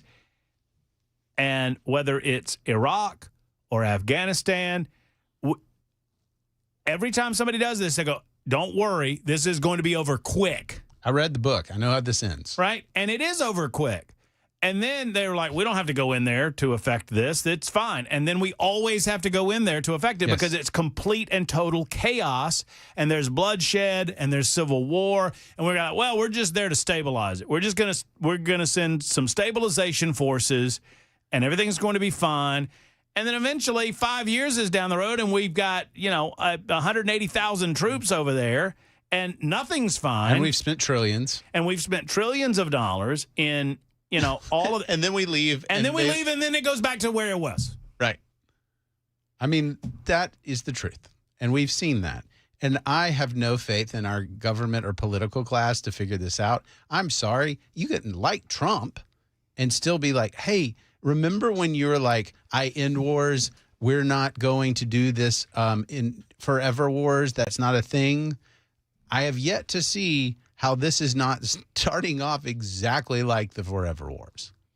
Like, and I don't mean that to say, hey, I don't like a lot of the stuff President Trump does. It's just, okay, tell me the plan. Help me out here. And once again, I'm with you up, at least speaking for Matt Murphy, I'm with you up until now. I don't necessarily know that I would do it, but you say this is the destabilization of the Middle East. This is the reason that we can't have, the economy soaring from a fossil fuel-based standpoint like it should be. This is the reason that we have all of these terrorist organizations that are fully funded. Sure. This is the reason that we have all of these things happening. And it's affecting our allies, but it's also affecting the United States of America. Okay, that's great. So we took them out. So what's next? You say no boots on the ground. You say this isn't nation building. Then what is it? Yeah. Oh, and if you say, well, they're going to have to figure it out for themselves, that's not going to end well either. No. They're not going to figure it out in a way that's good for us. Yeah, and let's be honest. The president has already said it's over, mission accomplished. Well, clearly not. Like, and I'm concerned that you can't end this, and this is me talking, who's normally fairly rational about this stuff, and I just don't see how this ends without boots on the ground. I don't either. I don't see how you do it. I'm beginning to believe that. I'm beginning to believe that. Because, okay, let's just say we keep blowing stuff up. Eventually, we've broken their military. We already done that. What are we going to blow up now? Just the Strait of Hormuz. Let's take that. Let's say that we stabilize the Strait of Hormuz, okay? Let's say we stabilize that through bombing campaigns and through bombing raids and through attacking their infrastructure enough that they can't lay mines and they can't disrupt the Strait of Hormuz. How do you make sure that they don't rebuild that and do that again? Wait for it. You put boots on the ground? Yeah. You put people there to make sure they don't do that. That's what boots on the ground is. Yeah, these guys, this regime, again, we have already replaced the Supreme Leader with another Supreme Leader who is more of a hardliner than the old Supreme Leader, who, guess what? Not a huge fan of us because we killed his wife and dad. And if you leave him and leave that regime in place, guess what? They're sitting on a revenue-generating engine. And I think Cameron would say the same. But for me, I want this to end the way the administration says it's going to. I just don't understand how that's going to happen. Yeah, that's fair. I think that's fair. All right, a couple of quickies. Robert is in Loretto. You fare these storms okay, Robert? I hope you did. I think you did. Yeah. Good. Closest I came was going down there and getting video and pictures of Bonner Town. Oh, you sent that to me, and that, man, Bonner Town looks bad. I mean, and God bless those folks. That I'm glad that nobody got killed. I'll say that. First of all, you said y'all got a boom box, right? Yes, sir. Make sure it doesn't have a Decepticon symbol on it. That is a fair point. That is eminently reasonable. That makes a lot of sense, Robert. I'm glad you brought that up. I'm going to do think that. of that. I don't see one. I'm gonna poke it, and I'm gonna poke it to see if it goes. Yep, it's likely actually. I was just going to say, I have the biggest proof that you're one of the greatest people in the world. Oh. Would you like that proof? Okay. Obviously. The first time I met you, you didn't run me over with the truck. I would never. I appreciate it. Y'all have a good one. Robert and I met in my driveway, and I didn't run him over, and he's never going to let me forget what I said to him. And I'm sorry for saying it, Robert, but I couldn't help myself. As Robert was Robert was standing he knows that part of the world, and he's standing in my driveway, and I was like, well, I won't tell the story. Robert, you know the story. Larry's next. What's up, Larry? Hey, Matt, how you doing? Larry, I'm great. I hope you are. I am, sir, and I just want to tell you I've been listening to you since your third show. Oh, wow. And I must say that you guys are the best, without a doubt. Yeah, you're and I listen to you I work weekends, but Monday through Thursday, I listen to y'all religiously. I tell my little woman, wrap it up, babe, Matt Murphy's on.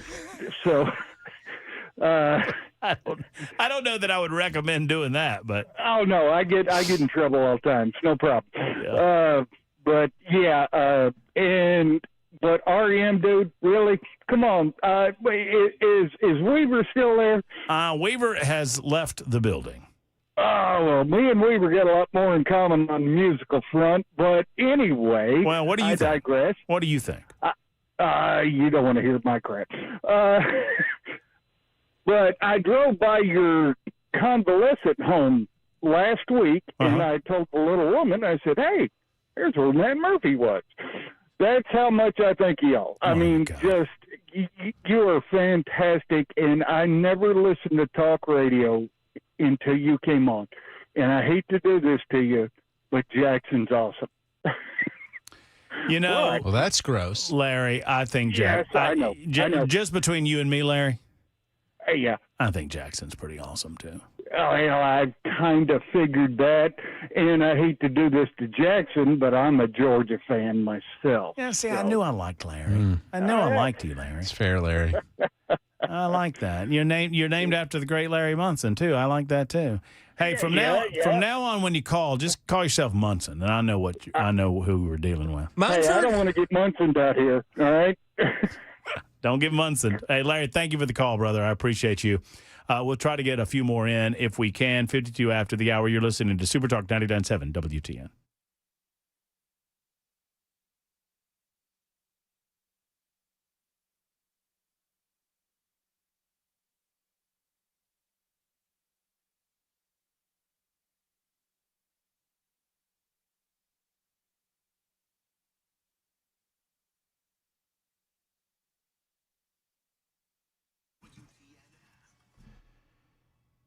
Hello, friends. It's Matt Murphy for USS. That stands for United Structural Systems. Folks, In the state of Tennessee, I learned this pretty quick. I mean, the topography is as such, but that water is constantly flowing here, there, and everywhere. And water is tenacious, right? Water is going to get in if you let it. And if you aren't protected with USS protection, with your foundation and your waterproofing, you're going to allow that foundation to get compromised through through the water that creeps into your home. But if you have USS, if United Structural Systems comes out to your home and they can give you the thumbs up and make sure that everything is on the A-OK, then you have the confidence and the peace of mind. And over 30,000 customers have already done this. 30,000 satisfied customers since 1994. That is a lot of foundation repair, a lot of waterproofing, a lot of structural work, a lot of concrete leveling. They do it all at USS, and they want to help you next. Call them for a free consultation today. Go to USSTN.com for all of that information. That's USSTN.com. Tell them Matt Murphy sent you to USS.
Cover Nash is your one-stop shop for all things health insurance, and here's what you need to know. First and foremost, Shane Ring taught me this, that a lot of the insurance companies will say, oh, no, it's not open enrollment. There's nothing you can do if it's not open enrollment. It's not open enrollment. And Shane was like, well, you know what?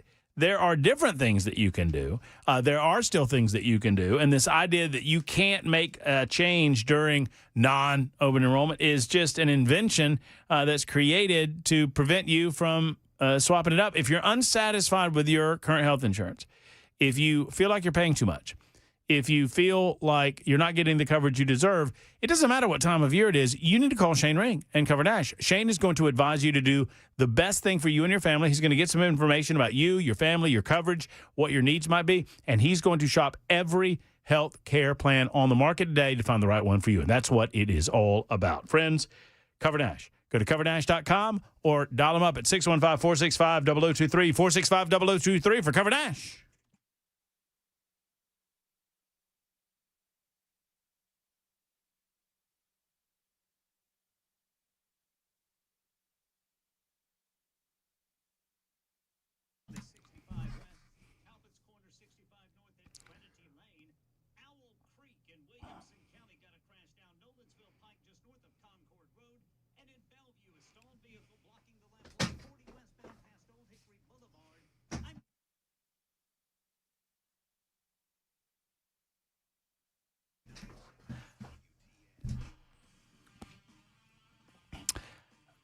I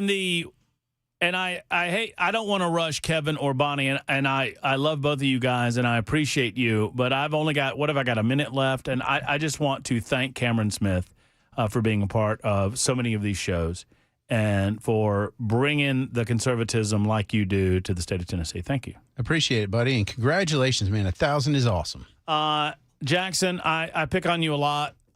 You are my brother from proverbial another mother. I appreciate you so much that I've decided that I'm going to buy you dinner tonight. How about that? Sounds great, buddy. Let's have some fun. We love Ken Weaver as well. Ken has left the building, and I love each and every one of you.